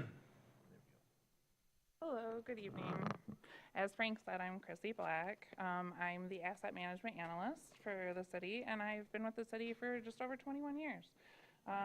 It's been 12 years with the engineering department as a GIS technician, and then the last almost 9 in the Department of Public Services doing asset management. So we just wanted to come forward and introduce you to our pavement asset management plan. It is something we are currently working on, and as Frank said, once we have a draft, we'll also bring it back to you and let you guys have questions and those sorts of things. And then also come back another time and hopefully have you guys approve it. So let's start out by what we like to call the PAMP. It should again be another document that's living, breathing, changing, being updated, assessed yearly, but we're going to start with the next 5 years, 5 to 10 years. So it's going to let us look at optimizing our street reconstructions and street pavement preservation plans with our budget, right? Our budget and our city goals and purpose, I guess. So again, it's a data-driven approach that we're able to replicate year after year. So it's something that's very visible, being able to redo it year after year. Bless you. Bless you. And is transparent, right? We want everybody to understand how it's done, be able to get the questions and the answers we want, and know what we can or can't do with what budget that we have. So these are sort of the steps for our methodology. First, you've got to start with a inventory, right? We've had an inventory for many, many years. We have miles worth of Act 51 certified streets, both majors and locals. And then on the next step would be condition assessment. We Paiser rate every single year. It's not something that most communities do. It's not required to happen every year, but we like to go above and beyond, and we've been doing that since at least 2013. This is something that we are trained to do. It's something that is what the state, the Transportation Asset Management Council from the state of Michigan, is required us to do. They do not require us to do it every year, however. That's sort of an above and beyond type situation that we do. It then will go to a risk of failure analysis, which has a couple different components that I'm going to talk about tonight because I think they're the most important piece of this part for you guys to understand. So this is just a map of our inventory. And I also want to hit on the fact that we do have a public-facing Paiser rating dashboard. It's on our website. It's under maps, and it has all of our historical Paiser ratings on it, all the way back to 2013.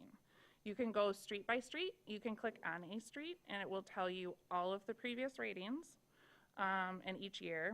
And then on the right-hand side, it gives you the totals for each of the different classifications that TAMC, again, the Transportation Asset Management Council from the state, likes it broken out into.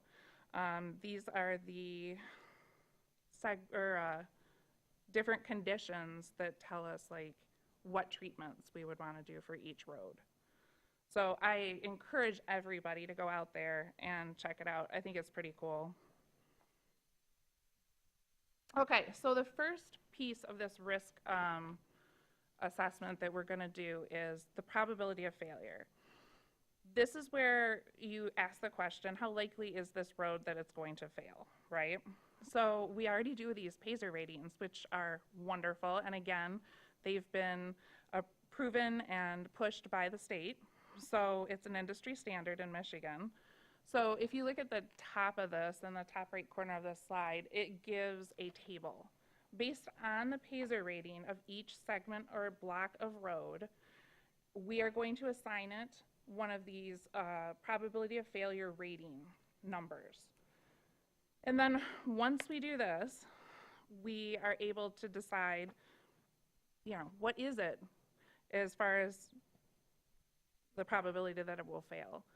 So this is the first component of that analysis. Now, the second piece is the consequence of failure. And this is what happens and how serious is it if this fails. We look at a couple different things when we do this. We look at the geographic divides, and if you, map's kind of small, but if you look at it, obviously we have a bay in the middle of the city. We have Boardman Lake, we have the Boardman River. These are all things that if we lost a bridge, we wouldn't be able to get across. If we lost one of, like 8th Street, there's definitely geographical divides, along with like Fitzhugh, for example. Fitzhugh is the only way up. There's no backside. I mean, there is, but it's not a city road. So we have to take into consideration that if Fitzhugh goes down, what implications are there? So we go ahead and we take a look at those. We also looked at our emergency routes. So those are obviously the most important, right? They provide our fire, our health care, and all of those sorts of things. So those would have a higher level of consequence. We've covered the limited access. And then we also have to take into consideration we have downtown, right? Where the majority of maybe things happen. Economic impacts would be larger if we couldn't get to downtown. So pulling all of that together, we decided that the best way to do this is to use the national function classifications, which are already done for us. Major collectors, minor arterials, and other principal arterials, and locals.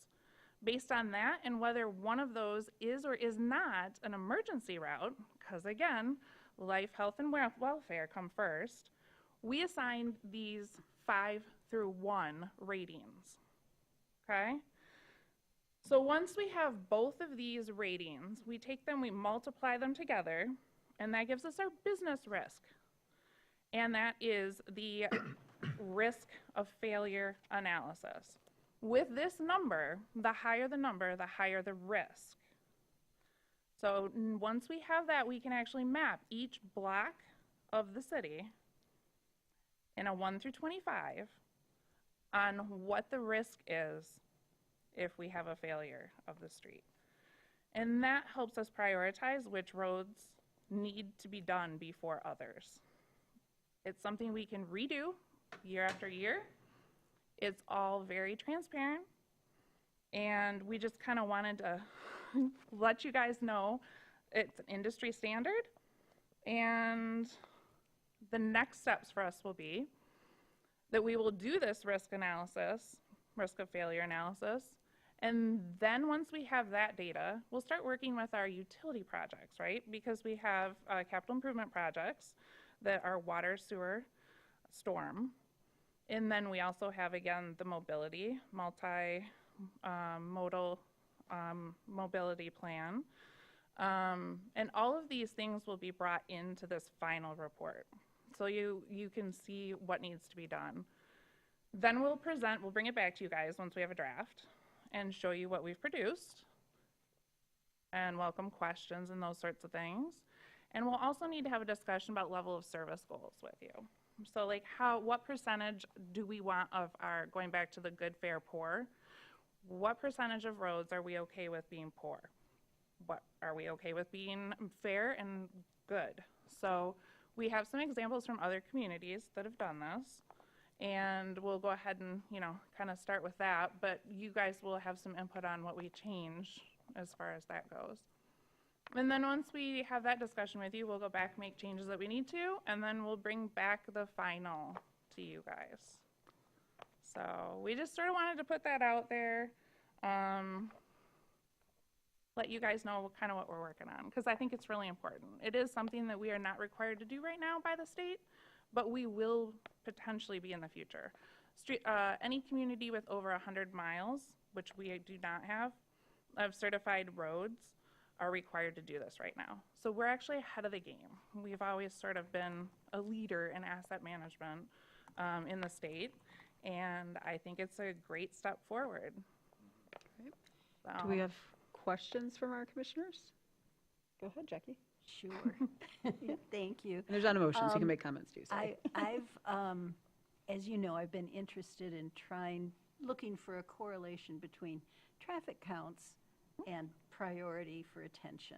And I don't know if it fits neatly within either one of your factors, but I guess I would think of it as convenience or as spending our dollars where they're going to have the benefit to the most users. And Absolutely. how does that factor in at all? What's the best way to think about that? Yeah, absolutely. So if you look at these consequence of failures and going back to the national function of classifications, 100% daily average traffic is in there. So if it's a major collector, it has a much higher daily traffic rate than, say, a local would. So there's actually like 4 different steps there in average traffic. Could you, just to bring it home, could you give us an example of what might be a major collector road in Traverse City? Sure, absolutely. Let's see here, 14th Street. 14th, 14th, 8th. It's not ours, but Munson, it's an MDOT road. You know, those sorts of, and we have a map. So if you ever wanted to see like the actual map of each one, we could definitely get you that. Thank you. Yeah, for sure. I have a quick question then in that vein. I think since I was elected, and I'm saying this safely now because I believe the other one is under construction right now, or will be this summer.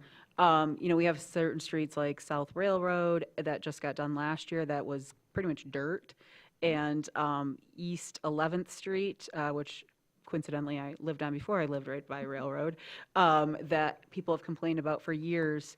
And so, I know that kind of comes into the consequence of failure number of how used a road is, but at the same time, everyone's a taxpayer in the city of Traverse City. So at what point, how does that also factor in of, yes, maybe there are streets that are going to always be busier than, a smaller street over by the cemetery or something, but that's still a street that needs to be taken care of. What is it just you find that through the numbers, it kind of reveals itself and eventually and gets taken care of, or is that something that we really have to kind of factor in beyond just numbers?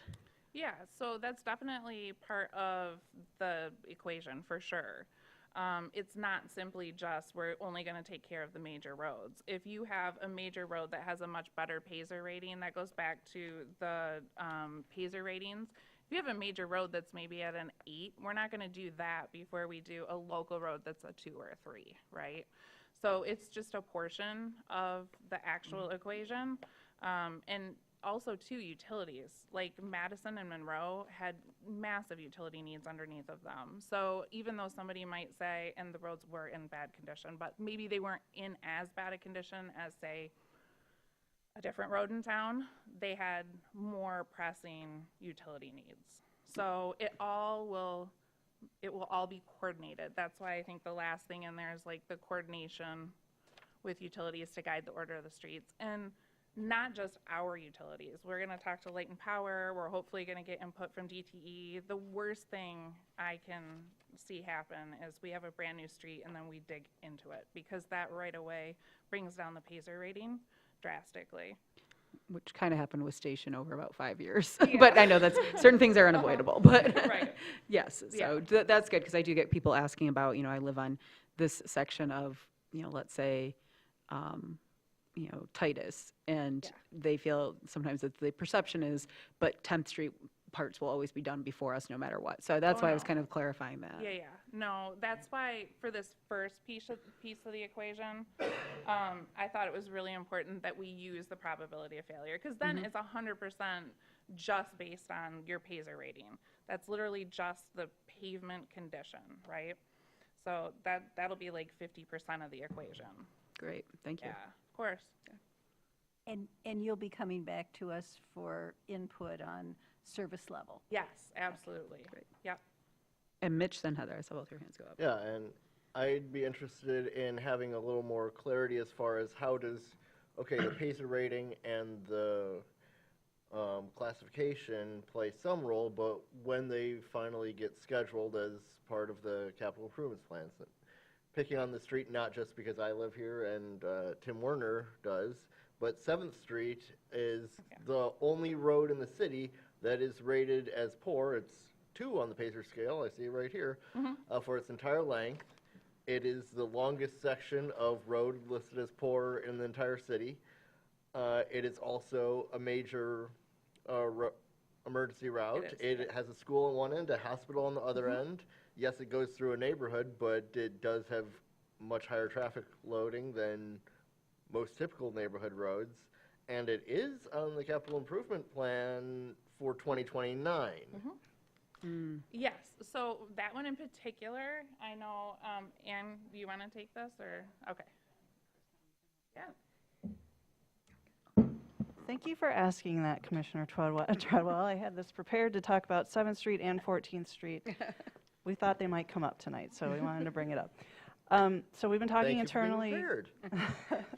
We've been talking internally quite a bit about both of these corridors. 7th Street, what we would like to do is a 2-phase approach. So both 7th and 14th need to be reconstructed completely, but we don't have funding for them at the moment, and we also do not have designs for them to be reconstructed, which both of them are pretty complicated and will take probably a couple of years really to design and really do a really robust public process. So what we're hoping to do is this year for 7th Street, DPS would like to do an overlay on 7th, actually in the spring of 2026. They're doing ongoing maintenance now to hold it together. But in the spring of 2026, DPS would do an overlay, and Chris can explain that in more detail if you'd like more details on that. And then in the meantime, we would put out an RFP to hire a consultant to start the design for 7th, and same for 14th Street. But I'll talk about that in a second. But we'd put out an RFP now to hire a consultant to start the design in the public process. And then once we have like 30% design, we'd have the information we would need to go out for grant funding. You know, we'd have cost estimates and a preliminary design to go down that road, hopefully. Pardon the pun there. And then we need to obviously coordinate with TCAPS. We have been meeting with them. We have another meeting scheduled with them in a couple weeks. And then our soon-to-be formed Complete Streets Advisory Group, we would involve them as well. And as I said, conduct a public process. So that's what we're hoping to do on 7th Street.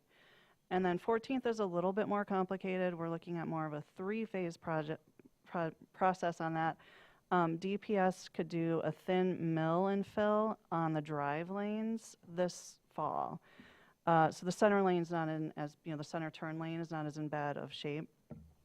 So DPS would do that this fall, an estimated $250,000. So we would come back to you for approval for that, for a contract to get that done for the materials and equipment rentals. And then we have MPO funding that's scheduled for 2028 for a mill and fill for the whole street. So what DPS would do now would just be a thinner mill and fill to sort of hold it together for a few more years. In 2028, we would do the more robust mill and fill, and we need to do some ADA work with that as well. And that would be paid for with the MPO funds. And then again, hire a consultant soon to start the design of the long-term project, which then we would program for no less than 5 years after we do the mill and fill with the MPO funding, because we don't want to rip up the road right after we do the mill and fill. And both of these streets currently have a PASER rating of 2, and they don't have any current urgent utility needs, so both of them could wait several years before we do the reconstructions. So that's what we're planning, and wondered if we could get some feedback if you all thought that sounded good, if you had any concerns about that process. Well, do you have a follow-up to that? Yeah, and maybe not for either of those 2 roads, and this might actually be more of a Heidi question than you, but if residents want their road done sooner, are there opportunities for them to ask for a special assessment district that could cover some of the funding? I think that's an option. Yep. I wanted to, and I know, Heather, you had your hand up, and I don't want to ignore it, but I wanted to go back really quickly to 14th Street, because what we're hearing, and I just want to make it clear so that people know, is we do like a mill and fill this year, a light one, and then in I'm sorry, that was 28.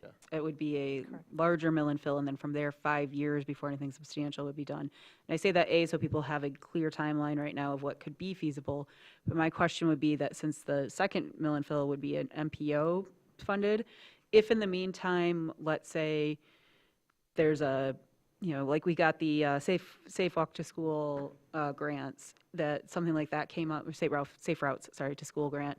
If something like that became available, and maybe it looked like we could speed up the 14th Street process because we're so new in the MPO process, my question is there flexibility in MPO if we said, hey, instead of a mill and fill, could you give us some money towards an actual redesign because we have this opportunity? Are we that flexible with MPO, or is it pretty prescriptive? My understanding is we'd have to basically start the process over again. Oh, okay. Yep. Zach's our MPO rep, so he's Okay, pretty good to familiar know. with Yep, the that was just a requirements quick there. question. So Heather, go ahead. You had a question. Actually, my questions was, it was about 7th, Oh, great. 14th, so thank you Great. very much for On the being brain. prepared. Yeah, thanks. Is there, I hear complaints about people, about trucks using 7th Street as a cross street. I assume they're dropping off 8th and coming down to 7th and then going towards, I don't know. Division? Division. Is there any way that it can be like, this is not a throughway, this, send them up to 14th Street? We could look at some Where the signage with stops are. design, but typically our streets know. are designed for truck traffic, so they have, the capacity for that. But that could be something we could talk about during the design phase. And if my neighbor's getting a new refrigerator, that's getting delivered by a truck. Well, it can't be Well, that. I'm It's gotta be I'm bigger assuming the than that. stoplight to get across Division and get over to the Munson campus. Yeah. I mean, But that gets into, and I appreciate that that's an open conversation we can have, because as we learned through the first phase of MDOT, that I think was the first time I remember it coming before us, or I guess maybe 8th Street construction, we have the ability to communicate to like Google Maps, et cetera, of, if it's a known truck and they put it in, they'll divert them from certain routes if there's a weight limits and things like that. So just good to have these conversations periodically as technology and other information sources advance too. So, any other questions? Thank you for that. And moving into our next, not unrelated issue, the 2025 Cape and Seal projects. And did you want to tee that up, Liz, or? Well, we have our engineer, Ann Pagano, right there, if you don't mind, Ann. I'll take it from here. Thank you, Thank Liz. So staff presented the 2025 street preservation projects to the commission on January 13th of this year. This project, as Frank had mentioned with the pavement asset management plan, was also very collaborative between multiple departments, including DPS, planning, parking, engineering, and others. And we are proposing to Cape Seal approximately 4 miles of city streets this summer. Cape Seal is an inexpensive treatment to extend the life of the streets by up to 10 years. I did want to talk about the Carver Street bike lane, which we discussed in the memo, but I just want to show a section of what that's going to look like and talk about that real quick.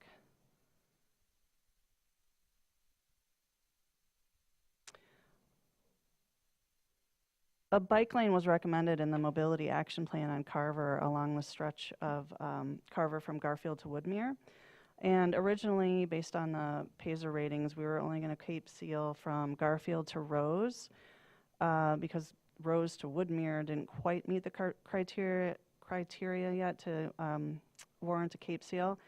However, because of the bike lane, we would really like to extend it all the way to Woodmere. There's that TC Millworks project going in there, and this would be a connection all the way down to the Boardman Lake Trail. And it was also, as I said, recommended in the mobility action plan. So we also discussed this at the Complete Streets Ad Hoc this month and received support. And when we did talk about it, we were asked if we could install a buffered bike lane rather than just a regular, stripe along the road.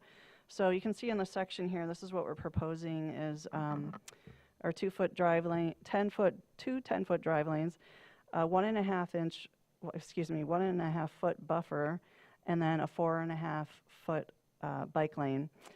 With the 2 pans, they're 18-inch pans, that would be 4.5 plus the 18-inch pan and the also 18-inch buffer. Typically, we try to design the bike lane for 5 feet, not including the pan or the buffer, but we felt that since the pan is 18 inches and the buffer is 18 inches, we felt comfortable with a 4.5-foot bike lane. So this would be on both sides of the street. And let's see, what else do I want to say about this? We're requesting to use the new Complete Streets budget to fund this improvement. We think it's a great application of the new funding. And there are also 3 traffic control orders related to parking associated with this proposal. And we received 1 bid from Pavement Maintenance Systems, and staff recommends awarding the project to them as specified in the memo. Do we have questions? Go ahead. Yes, we informally supported using the Complete Street funds for this project, but we've skipped the whole advisory committee. So unless that's in the motion that this has to go through the advisory committee has to look at this first, or why do we? What are we doing here? We've just created a fund for engineering to use. This may be perfectly acceptable, but we've got to do what the policy says we're going to do, which is that the advisory committee sees it. You also, as from engineering, get to see it, and then it comes to the commission, and the commission can make a decision on whether it goes forward or not. Sure, So. Understandable. Although we would miss an opportunity because, we're going to do this project soon. There's got to be, maybe the motion can be amended to include the recommendation from the advisory committee. Yeah, I think, really can't skip so this the ad hoc is still meeting to create a policy and then to make a recommendation to create a citizens advisory committee. And just in light of the fact that there seemed to be so much momentum and excitement about an opportunity like this wasn't meant to go around an advisory committee that doesn't exist yet. It was just to seize on the timing. And that's, I think, that's what staff felt was that positive momentum. But if there's a way to include a future Complete Streets Advisory Committee in the motion. I guess I have a question that I want to ask in relation to this. This is for the 2025 Cape sealing, so it would be starting, I assume, very quickly, because if it's not done by the end of the fall, it's 2026 now. Correct. So because the committee does not have a policy to us. I know, but it's not to us, and it would still have to be adopted, and then the committee would have to be formed. Is this happening this summer no matter what, the 2025 Cape sealing, and this is trying to meet that, or is this a project that it's happening because of that project, and it could wait till next year? So because my question, I guess, is this happening no matter what, and if it doesn't get approved in this way with the bike lanes and everything, it's just going to come back to us for just Cape sealing and nothing else? Right, so if approved tonight, we would like to do the Cape Seal project originally on Carter was from Garfield to Rose. Mm-hmm. So we would, if we took out the bike lane request that we have with the Complete Streets, we would only do that portion, and then we wouldn't do the Cape Seal from Rose to Woodmere. So we could still stripe the bike lane from Garfield to Rose, but then it just kind of ends and it doesn't connect over to the Boardman Lake Trail. And the funds would not necessarily be put into reserve for next year to finish the project or anything? Well, and we couldn't really, I answered my own question. We couldn't do the portion that got done this summer no matter what. Right. Yeah. I don't know. I was just. Aren't you on this committee, Mitch? Complete Streets? Marcus. No. Marcus. Oh, Marcus. Yeah. Oh, I'm sorry. Yeah, I've been there. We don't look that much alike despite the beards. No, it's because Brown Bridge and Yes. Streets are all mixed up. Yeah. What do you think? Don't you think we're skipping an important step here and setting a precedent for not needing the input from the advisory committee? Well, there has been a pretty big involved group, and I think they have some valid information. You're correct. Yeah. I agree. When's the next, can I ask a question? When's the next complete street committee meeting? Wednesday. Well, here's where I'm going to say, I hesitate to lose this opportunity because it's either going to happen this summer without it or it's going to happen with it and we vote for it. If there is no committee set up, if that was a topic of this plan was a topic of discussion at that ad hoc, would that be a compromise that you all were willing to work on until this gets set up? Because knowing as this goes, we'll get the policy from you all in a few meetings, and then it'll be another couple meetings till we bring everybody back who will be put onto the advisory committee, and then we'll meet. So now we're talking about like, what, August probably, by any time anything's functional? And I hesitate to miss an opportunity like this in Traverse Heights to add a more complete street in this neighborhood. I understand the desire for input. You guys have some good people who come to that ad hoc every time from what I hear, or most times. Would that be a compromise that with the input there would be something you'd be willing to bring this back for? I mean, either way, it all rests on us. So, Yeah. like, you know, the ad hoc is an advisory. And sometimes there's going to be situations like this where things come up, and I don't know that we would be able to take advantage of it without moving beforehand. You're not feeling it? This is all, it's very much like the strategic planning, you know, this is a bottoms-up movement for a people-centric city. I understand that, but I also think of a neighborhood that has a project for it for this year that is either going to be partial or a complete street, and I hate to miss that. Well, I do too. I honestly do too. But can we at least talk about this on Wednesday? Well, that was my suggestion when and Tim question. Werner's back as well, and Go ahead, Jackie. Well, I have a question about Carver Street specifically that maybe you can help me with, and it's already been considered and resolved, but the church on Carver between Fern and Rose, and if we have no street parking, Yeah, thank you for asking what will they do? Those Yep, properties are all for sale. That's part of the It's been staff sold. recommendation is the traffic control orders. There's 3 of them. One is to eliminate the parking on Carver, but the other 2 are to allow parking on Fern and Rose so that it kind of will make up for some of the lost parking. Onto the blocks. Have we been in communication with the people? I mean, the church was sold recently, and Right, it's under yeah. a new denomination, and I just, have we heard from them? I'm not sure if anyone's talked to them. We worked with Nicole in parking, and this was what we decided was the best solution. Satellite view, but they also have off-street parking though. Yeah, that's the solution. Minimal. So my question, I appreciate Jackie's question too, because that's another piece of data that people will want to know. So going back to my proposal and question was that something y'all are willing to add to your Wednesday ad hoc conversation Certainly. and consider? Okay. Yeah. Thank you. May I make a Yes. request, though? If we don't want to do that portion, can we make a decision on the rest of the contract so we can get that going for this summer? of course. Okay, thank you. So I guess I would say, does someone want to make the motion with, I'm guessing, Benjamin's assistant? Oh, go ahead. Relative to the overall Cape Seal project, I just wondered why we had, I guess in 2022, we had done 12 plus miles of Cape Sealing, and we're down significantly from that, and I just wondered. I might ask Chrissy actually to help with that, but I think these were the all of the roads that were eligible for Cape Sealing based on their condition. Oh, thank you.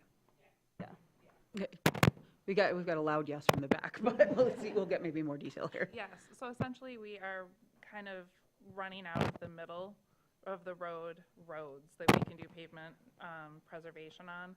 We're gonna find, I think, and again, the report's not done yet, the PAMP, but I think we're gonna have reconstructions and like brand new streets. So, yeah, we did everything that was eligible that we could Thank you. without utilities being a problem.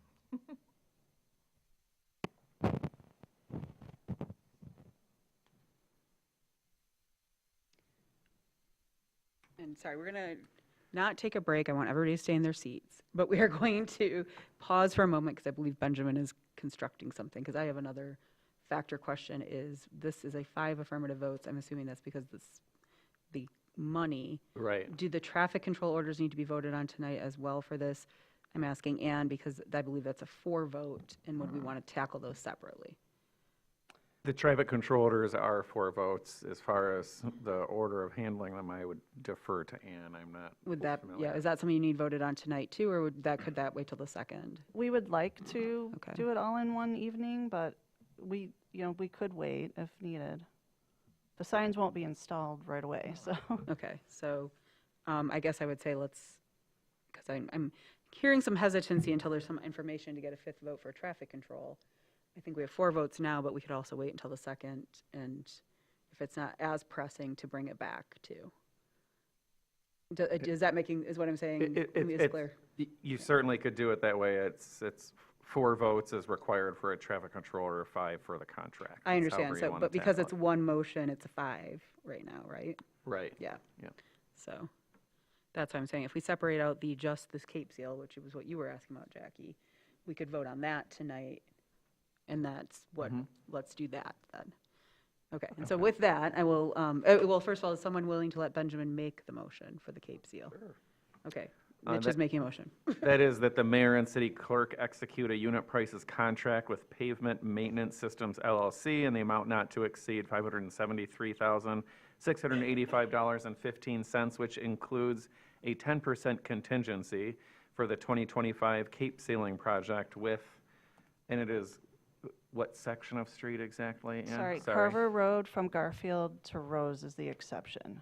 With Carver from Garfield to Rose to be excluded from the project scope. Oh, I'm sorry. No. I'm sorry, I did it wrong. Rose to Woodmere. From Carver from Rose to Woodmere? That right? Yes. From Rose to Woodmere, okay. To be excluded from the project scope with such contract subject to approval as to its substance by the city manager and its form by the city attorney, with funds available in the Street Fund 447 and Complete Streets Fund 101. And then we're not including any reference to traffic control orders. Okay, so that's Mitch. Do we have a second? I'll second it. Okay. Thank you, Oh, and we need to remove the Complete Streets Fund part of it. Okay. Is it in there? Oh, yes, Yeah. it Because is. it's not a yes. complete Yeah. street, Right, yeah. right, yes, Okay, so that'll come from the street fund. right. The Only, entire thing okay. will come from the street fund, and again, we're removing Carver from Rose to Woodmere from the project scope. Right. Okay. And then, depending on the feedback we get, we could always bring back the other pieces after Wednesday for the 2nd. So that's, That'd be fine. if everybody, that's the process we're at right now. So if everybody's on page, okay? All right, any other questions or comments from commissioners? Any public comment on this item? Yes, we have Treadwell and Shaw. Richard Robbins from the Grand Traverse Safe Streets Alliance. I want to share with you that to complete Carver from Garfield all the way to Woodmere starts us almost to a complete east-west corridor, starting from Acme, the Tart Trail, all the way up to, we have to have a connection point. Maybe it's Hastings, maybe it's Rose, maybe it's Garfield. I'd leave that up to our city engineers and our planners. But once we have that taken care of, we've got the Tart Trail around Boardman. We need some work getting over 12th Street.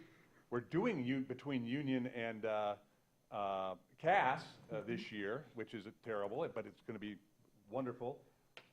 12th Street all the way to Division is excellent.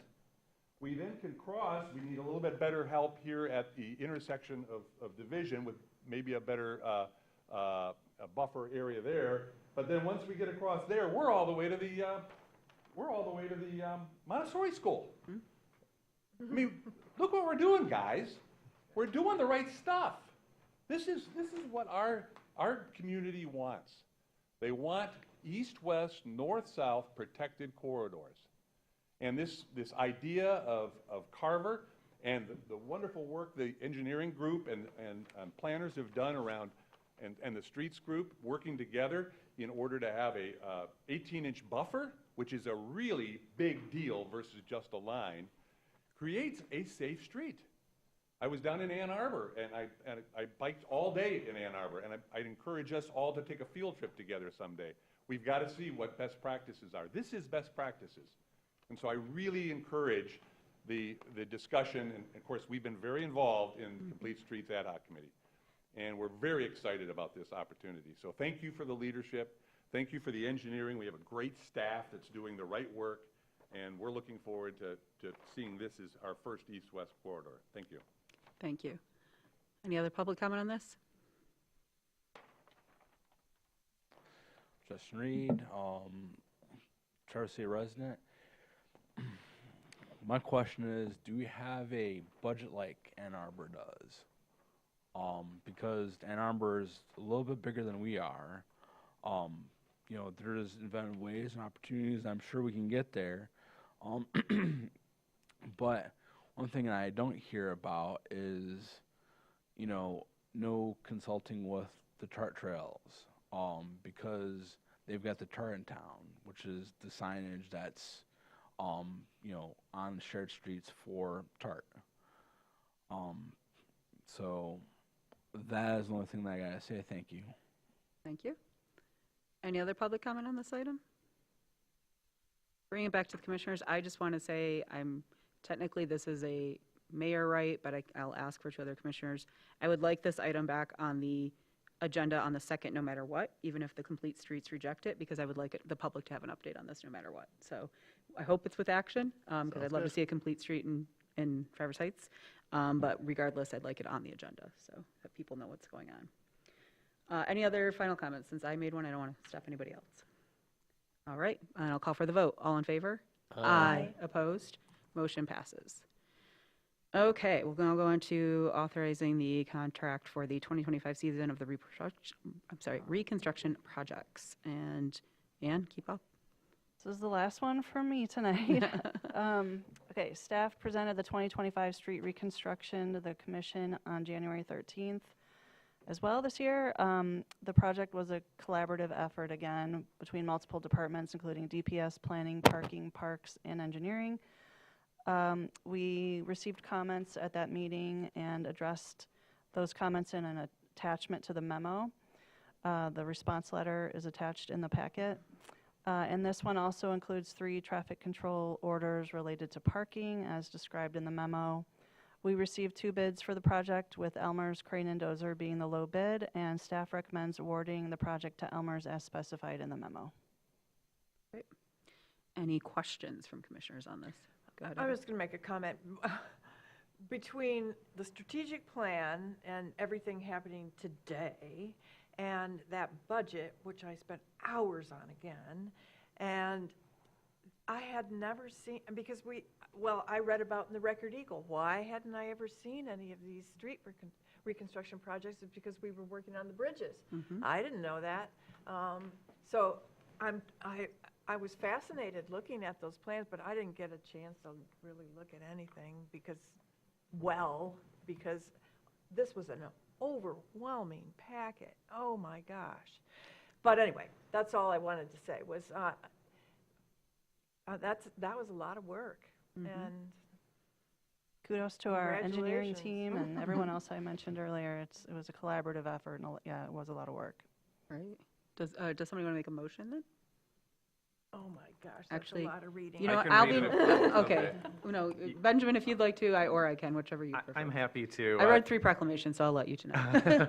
That the mayor and city clerk be authorized to execute a contract with Elmer's Crane and Dozer in the amount not to exceed $3,491,000 plus a 10% contingency of $349,100 for a total of $3,840,100 for the construction of the 2025 street reconstruction projects. Such contract subject to approval as to its substance by the city manager and its form by the city attorney, with funds available in the capital street fund, water fund, sewer fund, and traffic calming fund. And further, that the mayor and city clerk be authorized to execute a contract with Land Tech Surveying and the amount not to exceed $38,180 with a 10% contingency of $3,818 for a total contract amount of $41,998 for construction staking. Such contract subject to approval as to its substance by the city manager and its form by the city attorney, with funds available in the Capital Street Fund. And further, that an approved budget amendment for use of fund balance to cover authorized expenditure of funds in the capital streets, water, sewer, and traffic calming funds be approved.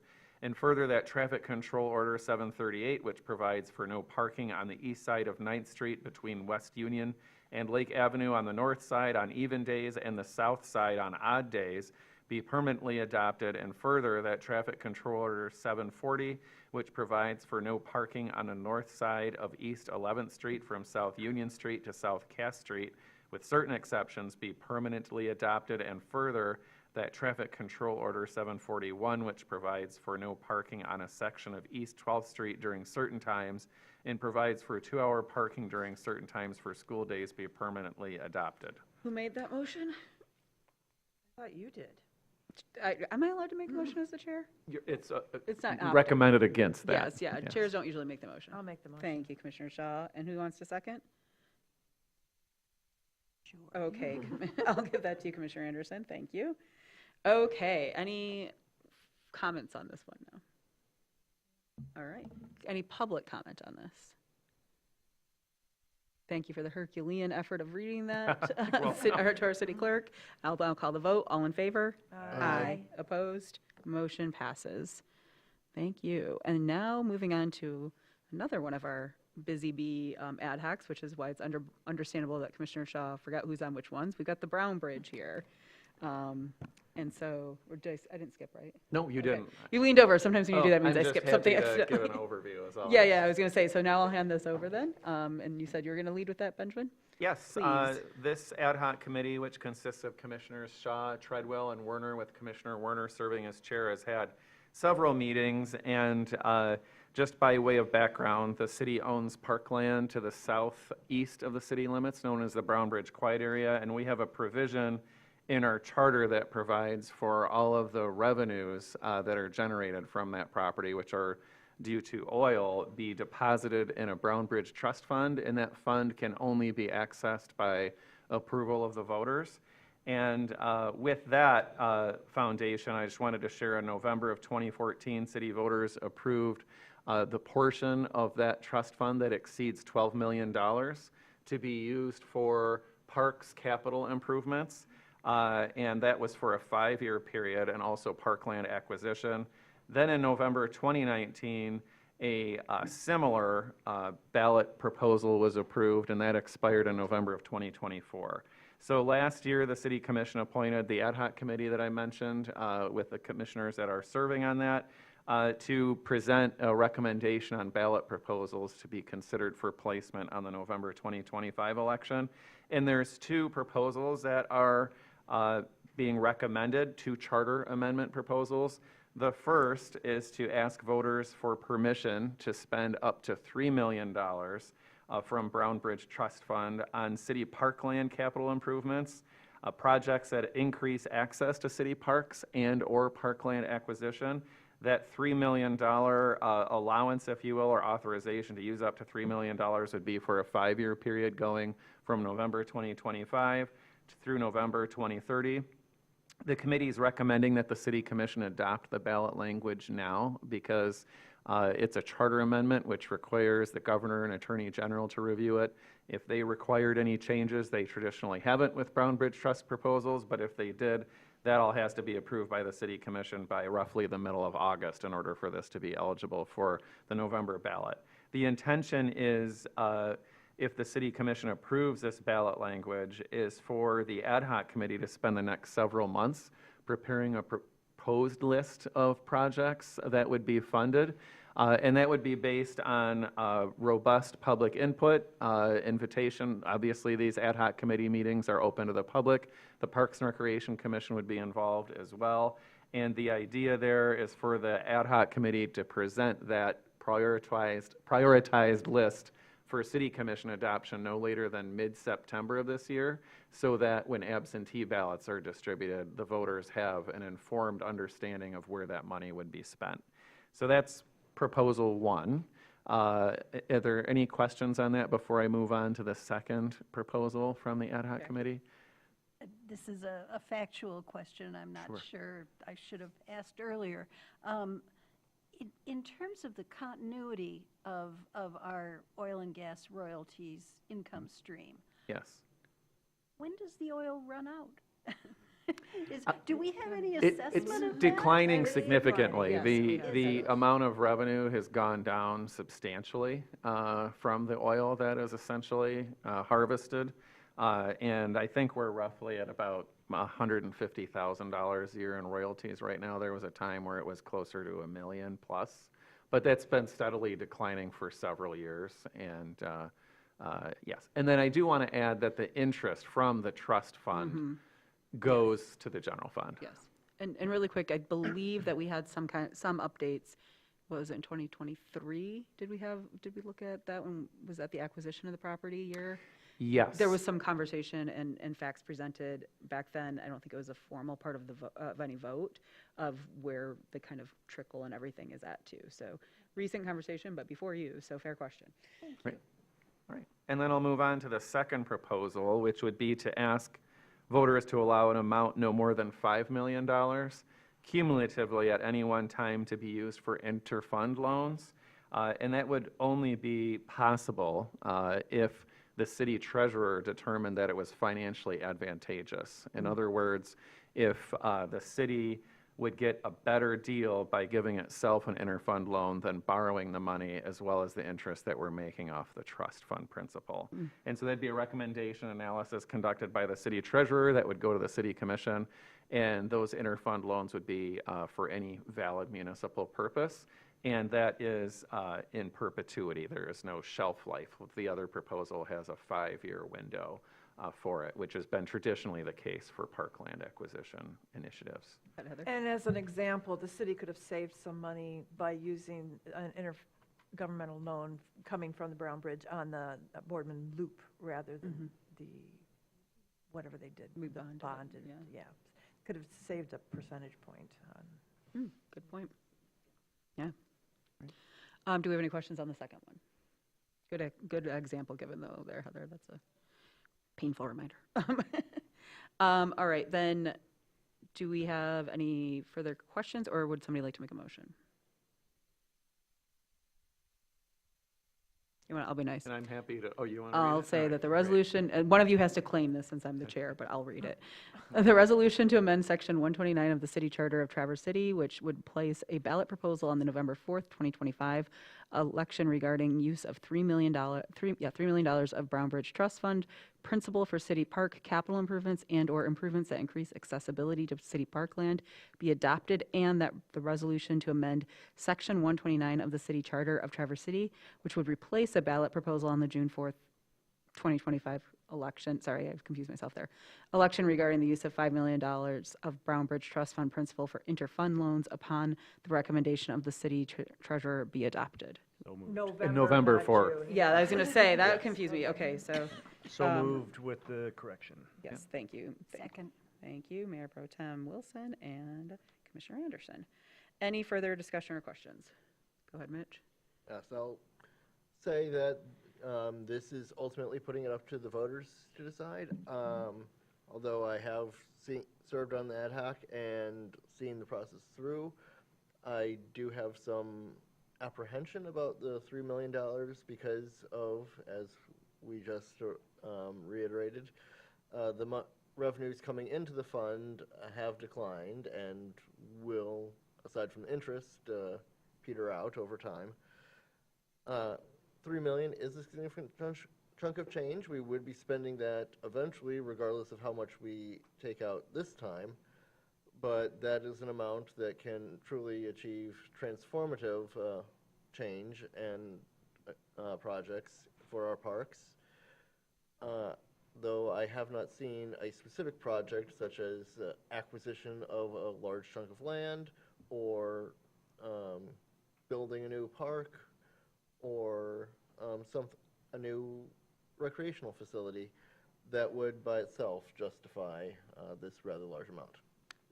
That said, you all are going to tackle that list, potential Yes. list, and hear from the public in the coming months, weeks and months. So. And this is up to $3 million. Right. It doesn't require that. Yes, that's a very good point, too.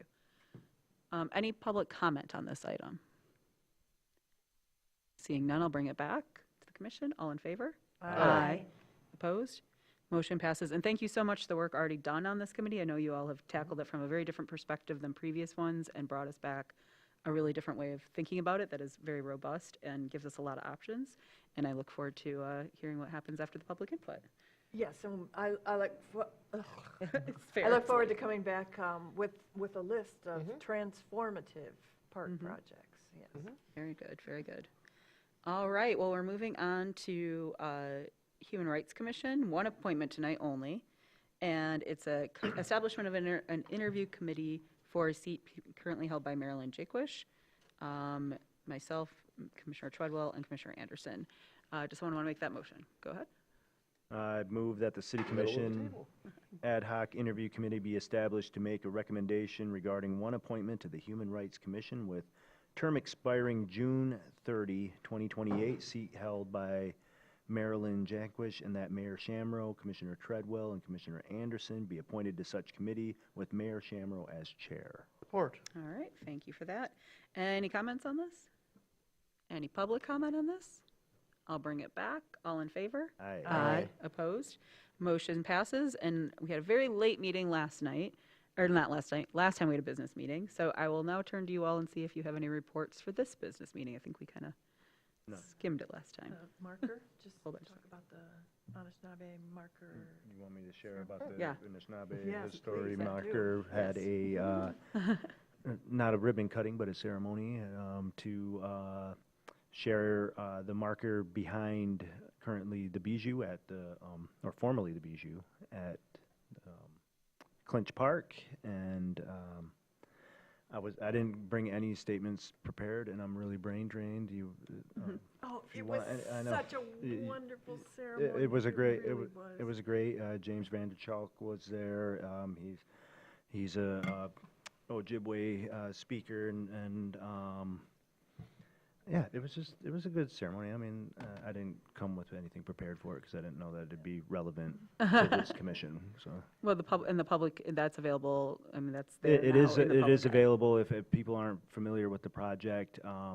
There are several markers through the old Indian Trail going from roughly around Cadillac up through the Leelanau Peninsula, and about 40 years ago, a really well-respected tribal elder, Frank Edwigijik, did some thorough research and helped mark these trails, but they're more like these little pointed white stones. You'll see them around. There's one just right out the block here on the corner of Cass and Lake, and an interested party pulled some funds together and put a great project to get some better, bigger, more prominent markers done as an art installment, and there will be 9 of them throughout northern Michigan with other interactive multimedia functions to them. Fantastic. That's And- great. And there's a film, there must be a website, and a film has been made showing That- 3 women elders who had a lot to do with. Yeah, there's been a couple with the Water Song and Anishinaabe, Grand Traverse Band tribal member, filmmaker Shane McSabe did one, and it'll be available soon enough at AnishinaabEtrails.org. Fantastic. And it's just a beautiful example of art. Talking to your mic so people are making A sure they hear it. beautiful example of art and history and culture all coming together in with the help of a community. It's really remarkable. Everyone should go see it. The Singing Stone and the grandfather teachings, and it's just wonderful. Fantastic. Thank you for drawing that out, and thank you, Mark, for sharing. Yeah, I was not prepared, but. That's okay. You did. did great. All right, Mitch, and then. We mentioned it at the beginning, but I'd like to wish the city of Traverse City a 130th birthday once again. Hey. Yes. Go ahead, Jackie. An item is coming up on the Planning Commission agenda for tomorrow night. that is kind of an interesting one because it involves a potential public-private partnership where a piece of city land on the north side of East Front Street might be improved by a private developer who owns a piece of property on the south side of East Front Street, with benefits to the developer of an improved view shed and benefits to the public of possible amenities to be installed on that piece of city land. So if anyone is interested in that, meeting is tomorrow at 6 p.m. in this room. So please join us. Interesting Thank you. discussion. Thank you for updating that. All right, well, with that, then, I'm going to move now to final public comment. This can be about anything we talked about tonight or anything under the sun. Does anybody want to speak at public comment now? Hi, Richard Robbins again, representing the Grand Traverse Safe Streets Alliance. Thank you so much for your leadership. The last couple of weeks, we've been interacting with your staff. We have a tremendous staff. We're all starting to gain the momentum around developing non-motorized infrastructure in this city, and it's very, very exciting. I wanted to just bring your attention to the fact that as a part of Smart Commute Week, the Grand Traverse Safe Streets Alliance is going to have its first actual public event. It's going to be on Tuesday the 3rd from 4:30 to 6, and we want to invite the City Commission and staff to join with yourselves and your families. The first start is from 4:30 to 6. We're calling it the Bike Rally Corral in front of the library on Widmer. And in the front lawn, we have a TCLP there with their tent to talk about the rebates for e-technology, e-bikes. And we will have all the bike shops bringing the latest technology and latest commuting vehicles, cargo bikes, some really cool stuff you might not have ever seen before to kind of display it. And we're encouraging everyone else too, if you commute, bring your bike in or your whatever you use in order to show everyone else what you use, and it's really a sharing of what's to come. Then from 6 to 8 in the library, we have a Grand Traverse Safe Streets Alliance event called What is the Grand Traverse Non-Motorized Transportation Future? So we're going to show four short videos. We have a panel discussion with the disabled, runners, cyclists, and actually an engineer, professional engineer that does this for a living, to talk about these 4 videos and also have open participation with the public. So I'd like to encourage all of you to join us as well. So thank you so much. And sorry, Richard, this won't count against your time. Yeah. What was the first part, the evening panel 6 to 8? What time was the part in front of the library earlier? So it starts from 4:30 to 6, called the Bike Corral or Rally. And then we move right into the library for 6 to 8. So maybe bring us a little snack. Yeah. But, Perfect. yeah, so they're together. Thank you for clarifying that. Yeah, thank you. Any other general public comment right now?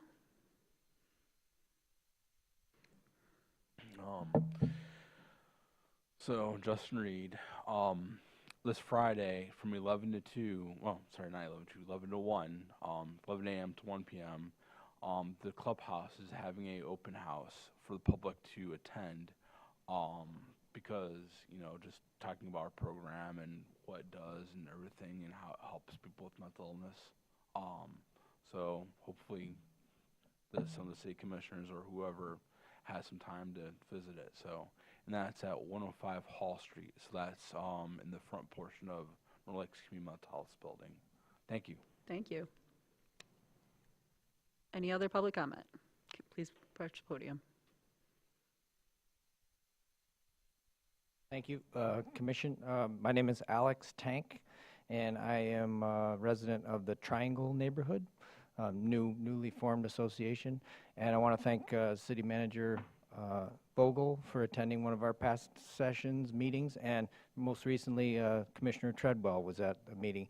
An issue came up towards the end of our neighborhood meeting that related to Oakwood Cemetery and proposed or intended tree trimming and removal in the Oakwood Cemetery.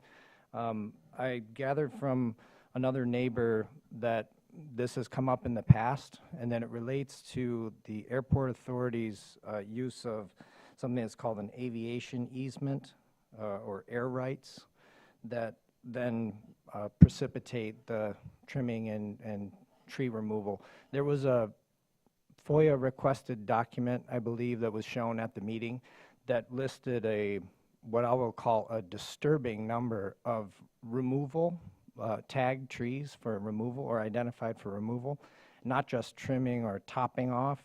And to me, it seemed like a very heavy-handed, inconsiderate, potentially destructive and devaluing action that would happen very near my home and near many of my neighbors' homes. So I wanted to make sure that I came before the commission to raise the issue and hopefully elicit some discussion on the issue before actions that are taken that can't be reversed happen. And these are the type of actions that are different than paving the street incorrectly. You have a chance to fix it. When you cut down 100-year-old plus trees, you have zero chance to fix that. And it takes 7 generations and more to return nature how it was. So have you considered this city property in an appropriate fashion? And thank you for your time. Thank you. Any other public comment at this time? I do know that that's the FAA and the city have been talking. It's nothing's that will be brought before us. There's always questions of jurisdiction. So we will definitely be having that conversation very publicly for you. And this isn't, I'm just letting you know, we can talk after. No, it's not a discussion right now. Yeah, sorry. It's not a discussion. I just wanted to let you know so you didn't walk out and think that people just totally ignored you. So there will be a discussion of that, and that always comes before the city. What we can do and can't do is always up for discussion because of jurisdictions, but we will always have that conversation, and there's a lot more to come on that. Any final comments from commissioners? Just a reminder, unless I have been misinformed, we do not have a meeting next week. That's So right. our next meeting will be June 2nd. If anybody wants a good laugh, I'll be throwing out the opening pitch at the Pit Spitters on the 30th. Hope everybody has a great couple weeks here. Okay, so I don't need to get back here. What's that? Oh, no, I do, because the ethics ad hoc got shifted. Oh, yeah, I actually